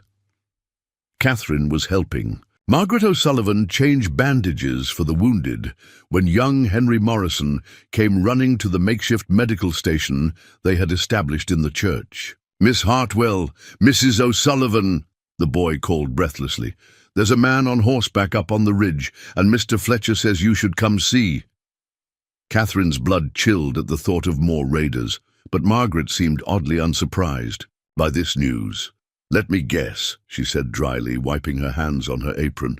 "Dark horse with white markings?" Henry nodded eagerly. "Yes, ma'am, and he's got supplies loaded on a pack mule. Mr. Fletcher thinks he might want to help us." Catherine followed Margaret outside, squinting against the brilliant winter sunlight reflecting off fresh snow. The rider sat motionless on the ridge, just as he had weeks ago when Catherine first arrived at the burned Morrison homestead. But now she could see more details. The man was tall and broad-shouldered, dressed in practical frontier clothing, and he did indeed have a heavily loaded pack animal with him. "That would be Daniel Cooper," Margaret said with certainty. "I wondered when he'd finally decide to get involved." Samuel Fletcher approached from the direction of the rebuilt perimeter fortifications, his expression thoughtful rather than alarmed. "He's been up there for an hour," he reported. "Not moving, not approaching, just watching. But those supplies he's carrying suggest he means to help rather than threaten."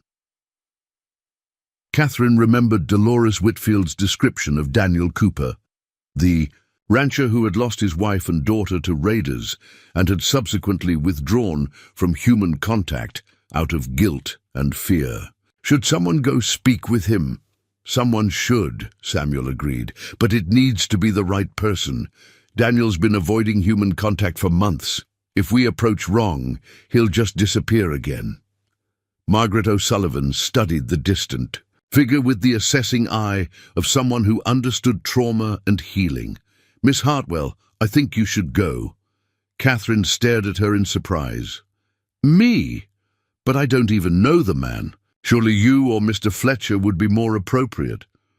"Daniel's been watching this settlement for weeks," Margaret explained. "More importantly, he was watching you the day you arrived at the Morrison place. There's something about your situation that speaks to him. Maybe because you both lost everything and had to find ways to rebuild." Samuel nodded slowly. "Margaret's right. Daniel knew your intended husband, felt guilty that he couldn't warn James Morrison about the raiders' planned attack. He's been carrying that guilt along with everything else." The revelation hit Catherine like a physical blow. Daniel Cooper had known James Morrison, had perhaps watched the homestead burn, had seen her arrive to find only graves and ashes. No wonder he had observed her with such intensity that first day. "What exactly am I supposed to say to him?" Catherine asked, feeling the weight of responsibility for what might be a crucial moment for both the mysterious rancher and Pine Ridge's future. "The truth," Margaret said simply. "About what you've found here, about what we're trying to build, About why it matters enough to fight for, Catherine borrowed one of the settlement's horses and rode slowly toward the ridge, acutely aware that Daniel Cooper could disappear at any moment if she made the wrong move. As she climbed the slope, she could see him more clearly, a man perhaps 10 years older than herself, with dark hair touched by premature grey and eyes that held the kind of deep sadness she recognized from her own darkest moments. He didn't flee as she approached, but neither did he display any welcome. His horse shifted nervously, responding to its rider's tension, while the pack mule stood patiently loaded with supplies that could mean the difference between Pine Ridge's recovery and its slow decline. "Mr. Cooper?" Catherine called when she was close enough for normal conversation. "I'm Catherine Hartwell, Pine Ridge's schoolteacher. Mr. Fletcher thought you might want to talk." Daniel Cooper studied her with penetrating intensity, his gaze taking in everything from her practical frontier clothing to the confidence in her posture that had been entirely absent when he'd first observed her at the Morrison graves. "You're the woman who was supposed to marry James Morrison," he said finally, his voice rough from disuse and emotion. "I am," Catherine replied honestly, "though I never had the chance to meet him."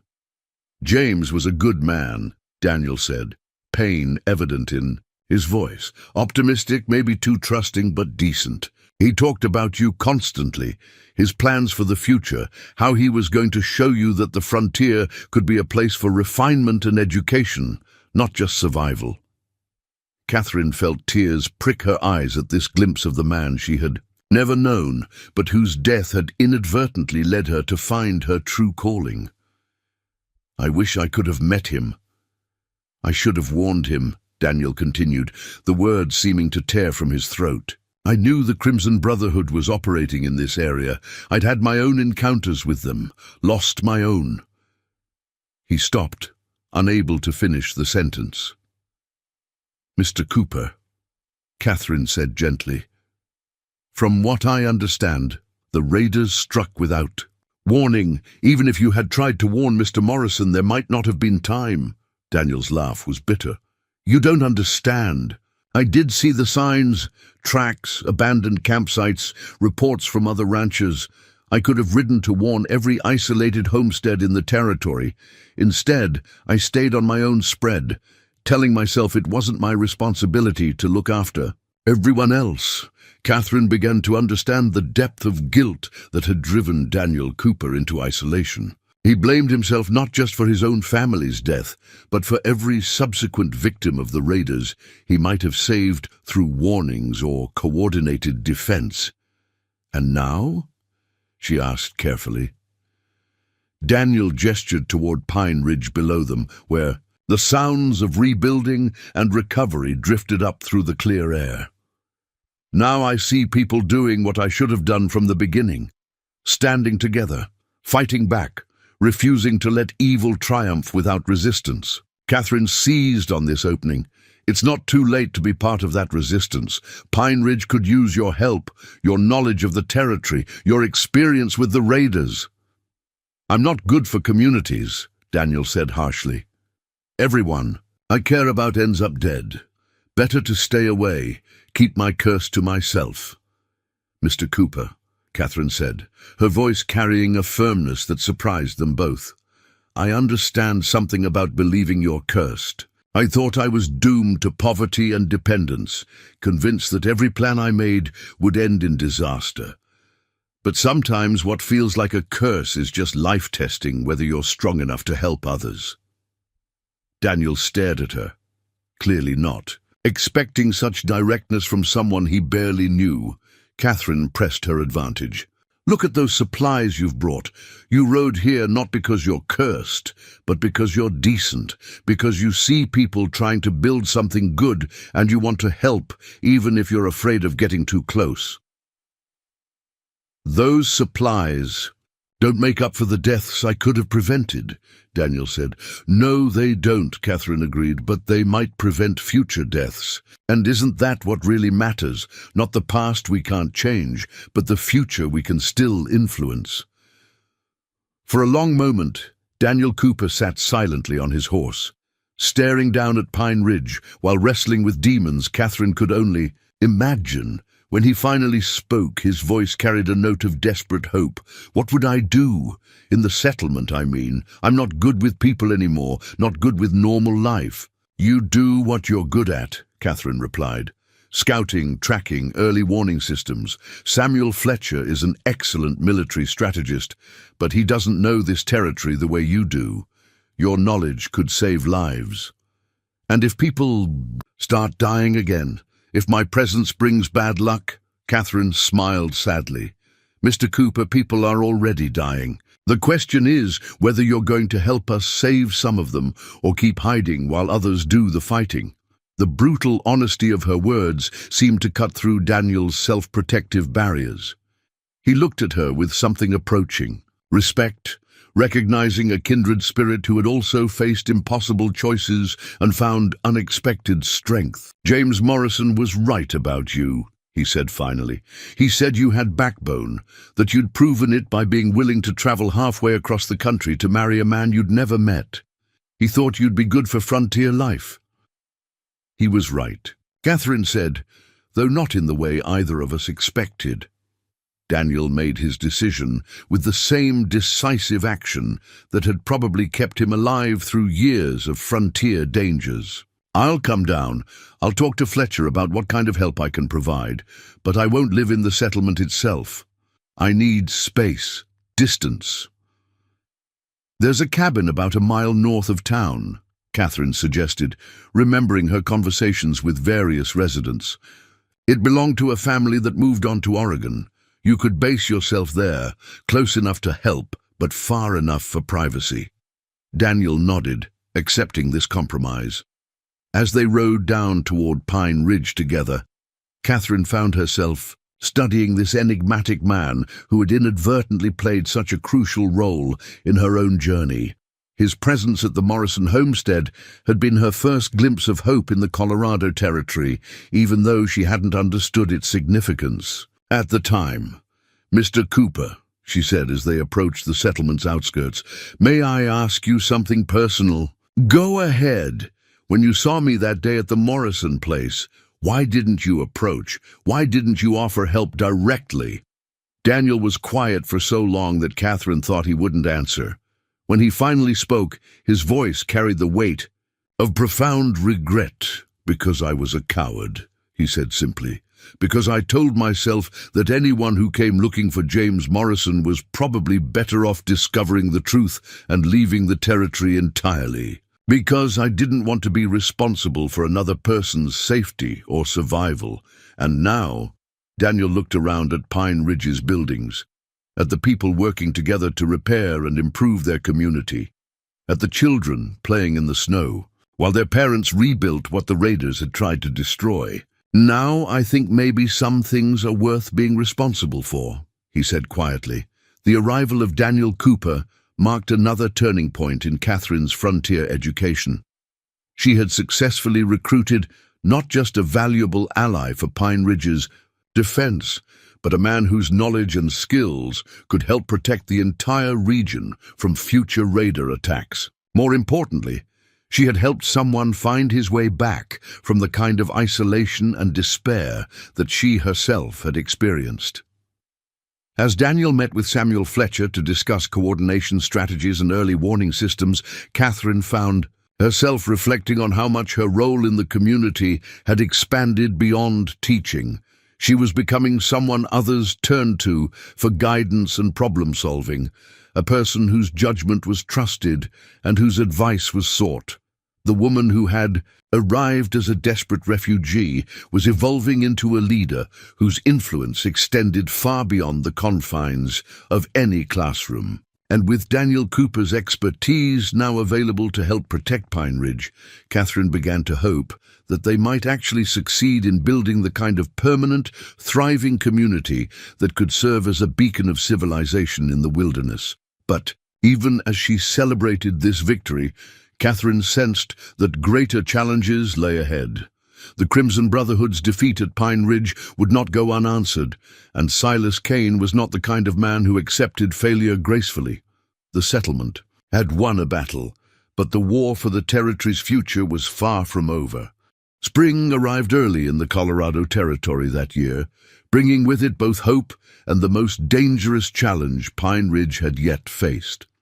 The settlement had spent the winter months fortifying their defenses, training their militia, and building the alliances that Daniel Cooper's knowledge of the region had made possible. But as the snow melted and travel became easier, intelligence reports filtering through Cooper's network of contacts brought increasingly disturbing news.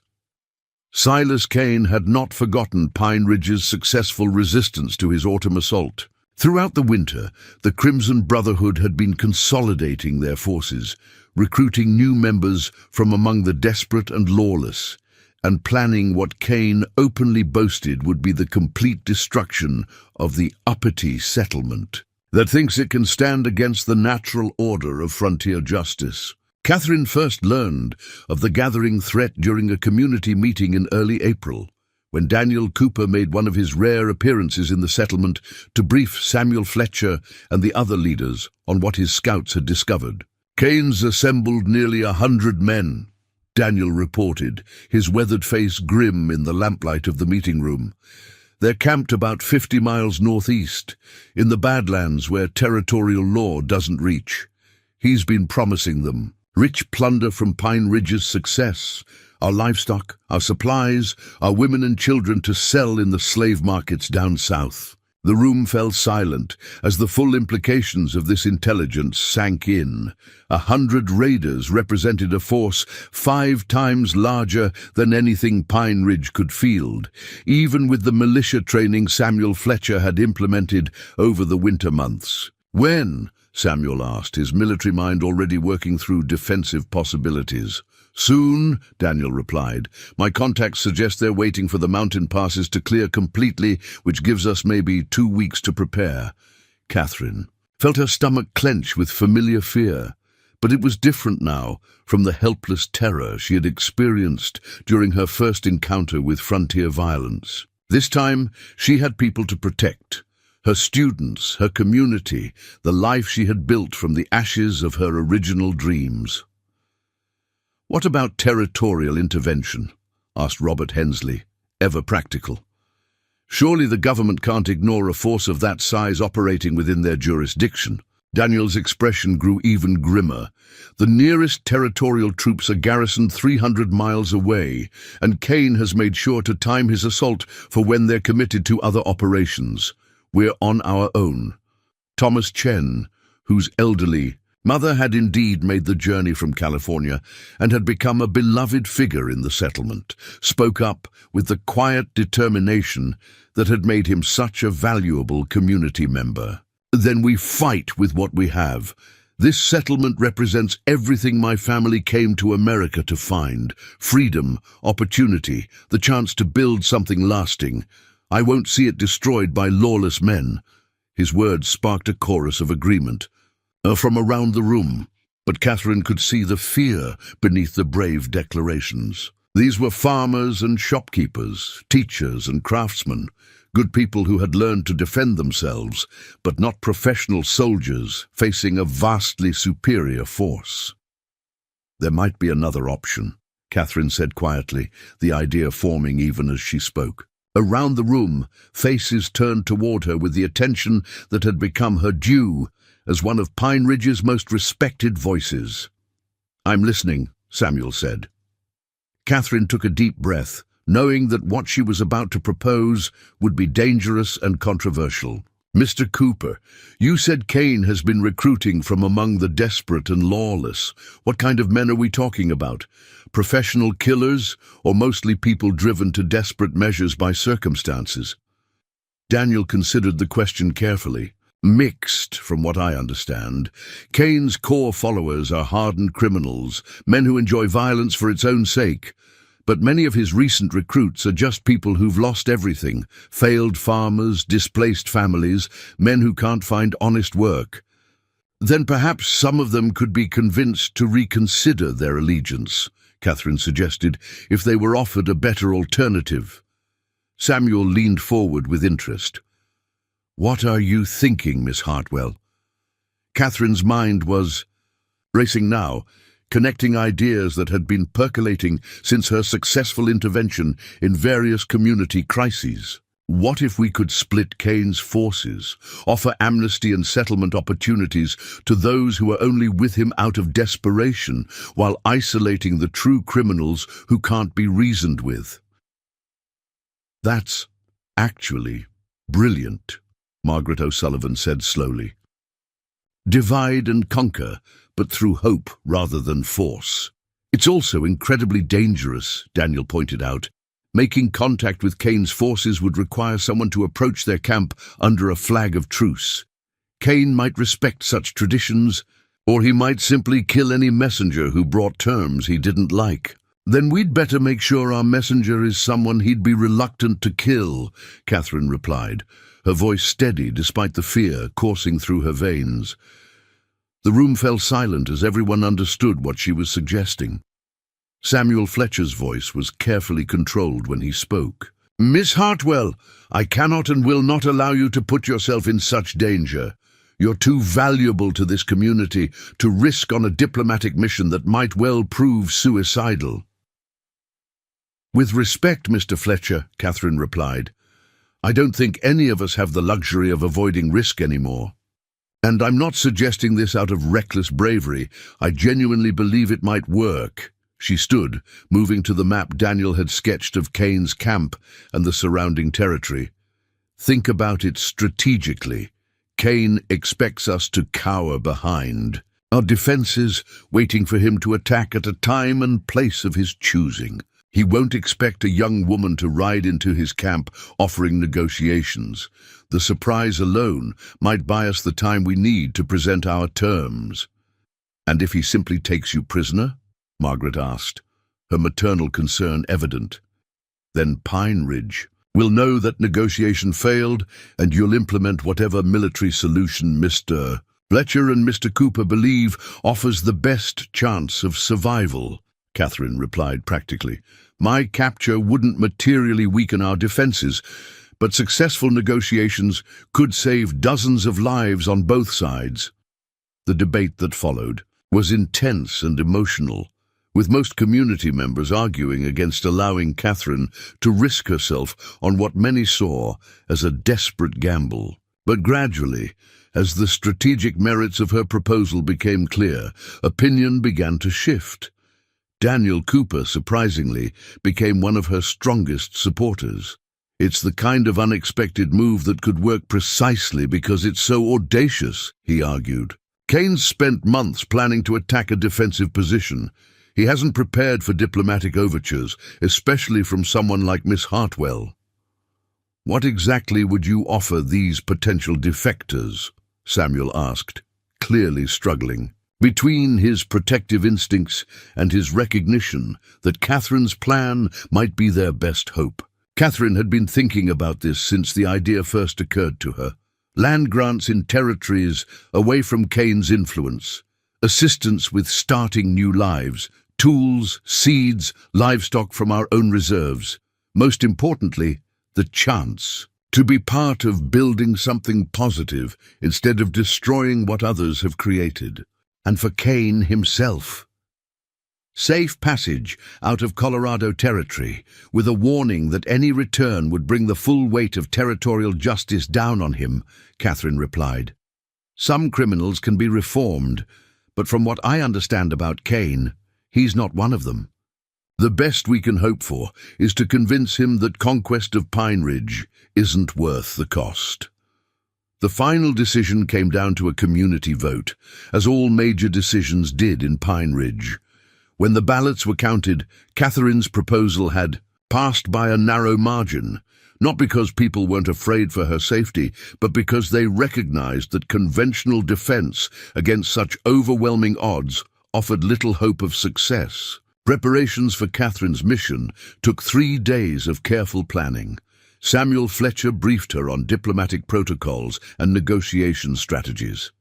Daniel Cooper provided detailed intelligence about Kane's camp layout and the personalities of his key lieutenants. Margaret O'Sullivan insisted on teaching her basic first aid and survival skills, just in case the worst happened.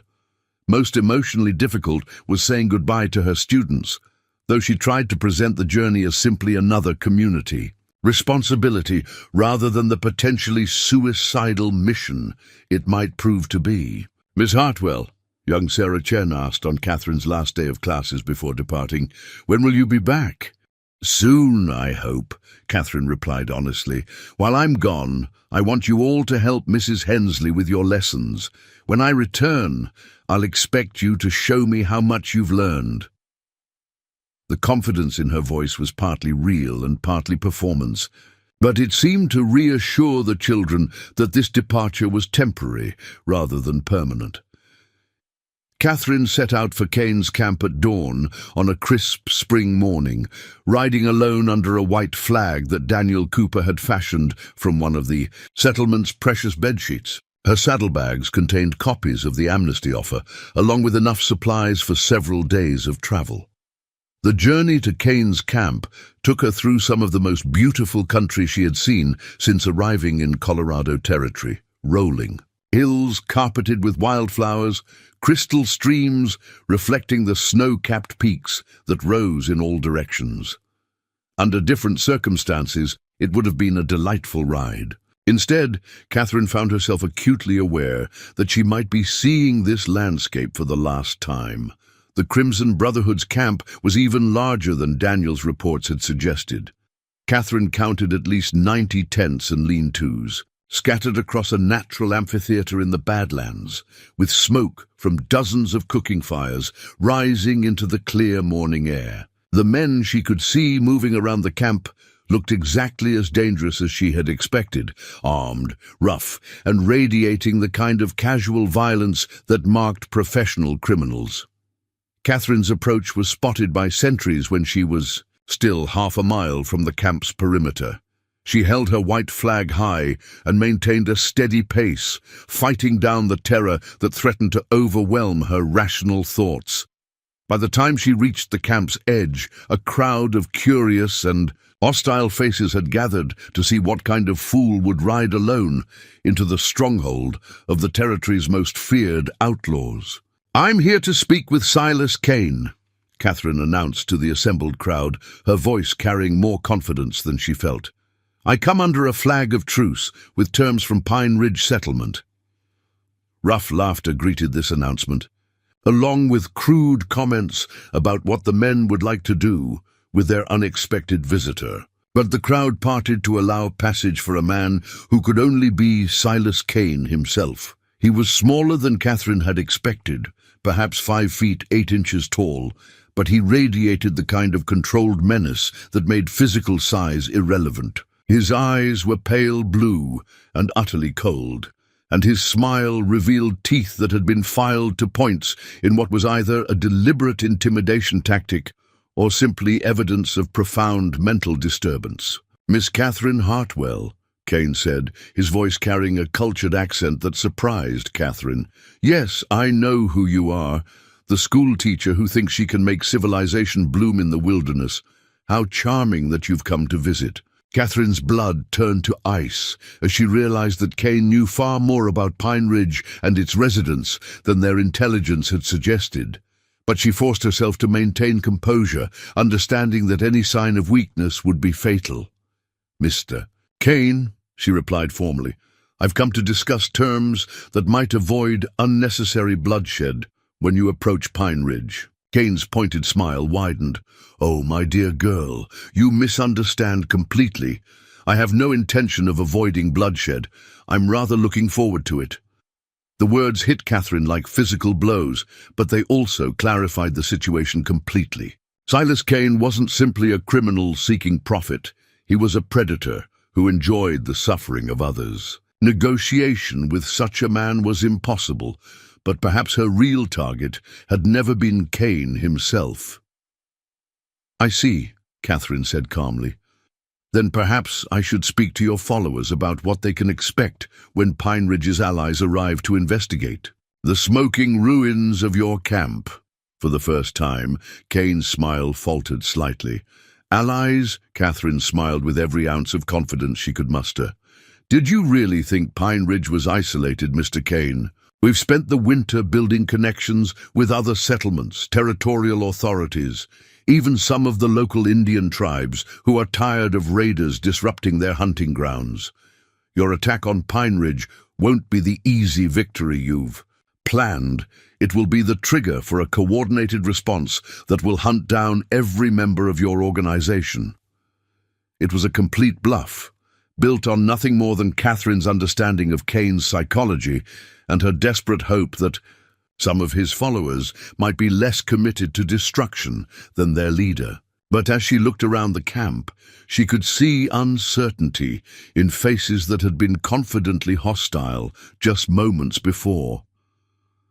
The final confrontation between Catherine's words and Kane's authority was about to determine not just her fate, but the future of everyone she had come to love in Pine Ridge. Catherine's bluff hung in the air like smoke from a fired gun, and she could see its effect rippling through Kane's assembled followers. The confidence that had marked their faces when she first arrived was cracking, replaced by uncertainty and growing unease. These men had signed on for what they believed would be an easy raid against an isolated settlement, not a war against coordinated territorial forces. "You're lying," Kane said, but his voice lacked its previous certainty. "Pine Ridge is alone. We've confirmed it." "Have you?" Catherine asked, maintaining her calm exterior while her heart hammered against her ribs. "Tell me, Mr. Kane, how many of your scouts have returned from the western valleys in the past month?" The question hit its mark perfectly. Catherine could see Kane's pale eyes flicker with the first sign of genuine concern. Daniel Cooper's intelligence network had indeed been active, and several of Kane's reconnaissance missions had simply vanished without trace, disappeared into the wilderness that Cooper knew better than any outlaw ever could. "That proves nothing," Kane snarled, but his followers were now openly murmuring among themselves. Catherine pressed her advantage. "Gentlemen," she addressed the crowd directly, ignoring Kane's growing fury, "I came here to offer you a choice. Continue following a man whose arrogance will get you all killed, or accept amnesty and the chance to build honest lives in territories where your past mistakes won't follow you." "Enough!" Kane's voice cracked like a whip, and his hand moved to the pistol at his belt. "Nobody speaks to my men without my permission." But Catherine had expected this moment, had prepared for the instant when words would give way to violence. As Kane's gun cleared its holster, she did something that shocked everyone present. She laughed. "Go ahead," she said, her voice carrying across the sudden silence. "Shoot an unarmed woman carrying a flag of truce. Show your followers what kind of leader you really are." Kane's hand froze with the pistol halfway raised. Killing Catherine would violate every code of frontier justice, marking him as a coward and a man without honor. His followers might overlook many crimes, but murdering a defenseless woman would cross a line that even desperate men wouldn't stomach. "You think you're clever," Kane whispered, his finger still on the trigger. "But you've made one fatal mistake. You came here alone." "Did she?" A new voice called from the ridge above the camp. Every head turned to see Daniel Cooper sitting calmly on his horse, a rifle across his saddle, and the morning sun behind him casting his silhouette in sharp relief. As Catherine watched, more figures appeared on the surrounding ridges, at least 20 armed riders positioned to command the entire camp. Kane's face went white as he realized that his supposedly secure stronghold had been surrounded while he was distracted by Catherine's negotiations. The psychological warfare was complete. His followers could see that their leader had been outmaneuvered by a schoolteacher and a hermit rancher. "Now then," Catherine said pleasantly, "shall we discuss those amnesty terms?" What followed was the most extraordinary 20 minutes of Catherine's life. With Kane's authority shattered and Cooper's rifles commanding the high ground, the Crimson Brotherhood simply disintegrated. Nearly 60 men threw down their weapons and declared their willingness to accept Pine Ridge's amnesty offer. They were tired of running, tired of violence, tired of following a madman whose promises of easy plunder had led them into an obvious trap. Cain himself, along with his core of true believers, perhaps 20 hardened criminals who were beyond redemption, attempted to fight their way out of the encirclement. The battle was brief and decisive. Daniel Cooper's marksmen were positioned too well, and Cain's men were caught in an impossible tactical situation. When the gunfire finally stopped, Silas Cain lay dead in the dirt of his own camp, killed not by Catherine's words, but by his own refusal to accept that the frontier was changing. The age of unchecked lawlessness was ending, replaced by communities willing to stand together against those who would destroy what honest people built. The aftermath proved even more remarkable than the confrontation itself. True to Catherine's word, Pine Ridge welcomed the former raiders who sought amnesty, providing them with tools, supplies, and guidance for starting new lives. Some moved on to other territories, grateful for the second chance, but unwilling to remain near the scene of their former crimes. Others, impressed by what they had seen of the settlement's values and prosperity, requested permission to stay and contribute to the community they had once planned to destroy. Among these unexpected converts was a man named William Brady, a former Union Army sergeant who had turned to raiding after losing his farm to unscrupulous creditors.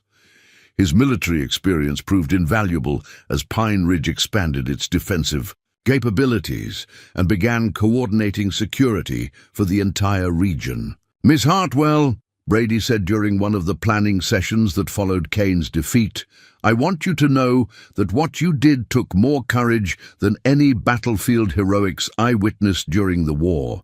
You risked everything on the belief that most people want to do right, given the chance." Catherine felt a warm glow of satisfaction at this praise, but her thoughts were already turning to the future. Cain's defeat had eliminated the immediate threat to Pine Ridge, but it had also established the settlement as a regional power, a beacon of stability that would attract both honest settlers and new forms of criminal attention. The summer months that followed brought unprecedented growth and prosperity. Word of Pine Ridge's victory over the Crimson Brotherhood spread throughout the territory, attracting families who had previously been too frightened to venture into the wilderness. The settlement expanded from 17 families to more than 40, requiring the construction of new buildings and the establishment of additional services. Catherine found herself at the center of these developments, no longer just a school teacher, but a community leader whose advice was sought on everything from territorial politics to marriage disputes. The shy seamstress, who had fled Boston to escape poverty, had become one of the most influential women in Colorado Territory. But perhaps the most meaningful change was personal. On a golden afternoon in late September, exactly 1 year after her arrival at the burnt Morrison homestead, Catherine stood in Pine Ridge's new church, a beautiful stone building that had replaced the temporary wooden structure, as Daniel Cooper took her hand in marriage. "Do you, Catherine Eleanor Hartwell, take Daniel Samuel Cooper to be your lawfully wedded husband?" "I do," Catherine replied, her voice strong and clear, carrying no trace of the fear that had once defined her existence. The ceremony was attended by the entire community, including Dolores Whitfield, who had traveled from her valley to witness the union of two people whose courage had helped transform the Colorado frontier. As Judge Morrison, Frank Morrison's brother, who had moved to Pine Ridge after learning of the settlement's success, pronounced them husband and wife, Catherine reflected on the extraordinary journey that had brought her to this moment. She had come west seeking security as a mail-order bride, only to discover that true security came not from depending on others, but from finding the strength to protect what mattered most.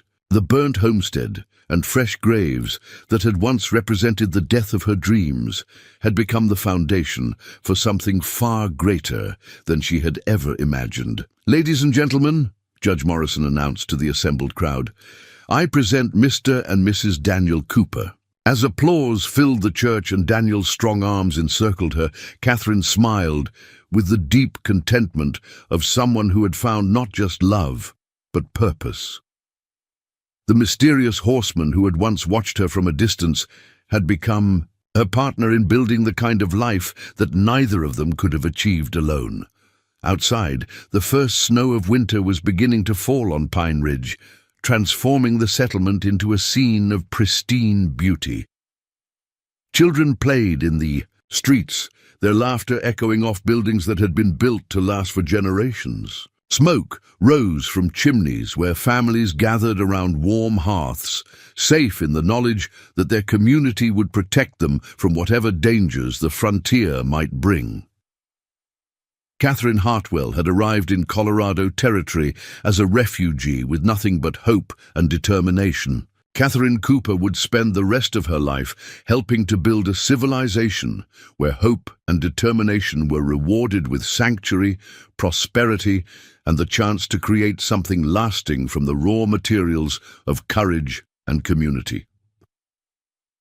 The mail-order bride, who had found only graves and ashes, had discovered that sometimes the greatest sanctuaries are the ones we build ourselves, defended not by walls or weapons, but by the unshakable resolve of ordinary people who refuse to let fear triumph over love. Up next, you've got 2 more standout stories right on your screen. If this one hit the mark, you won't want to pass these up. Just click and check them out. And don't forget to like, subscribe, and turn on the notification bell so you don't miss any upload from us.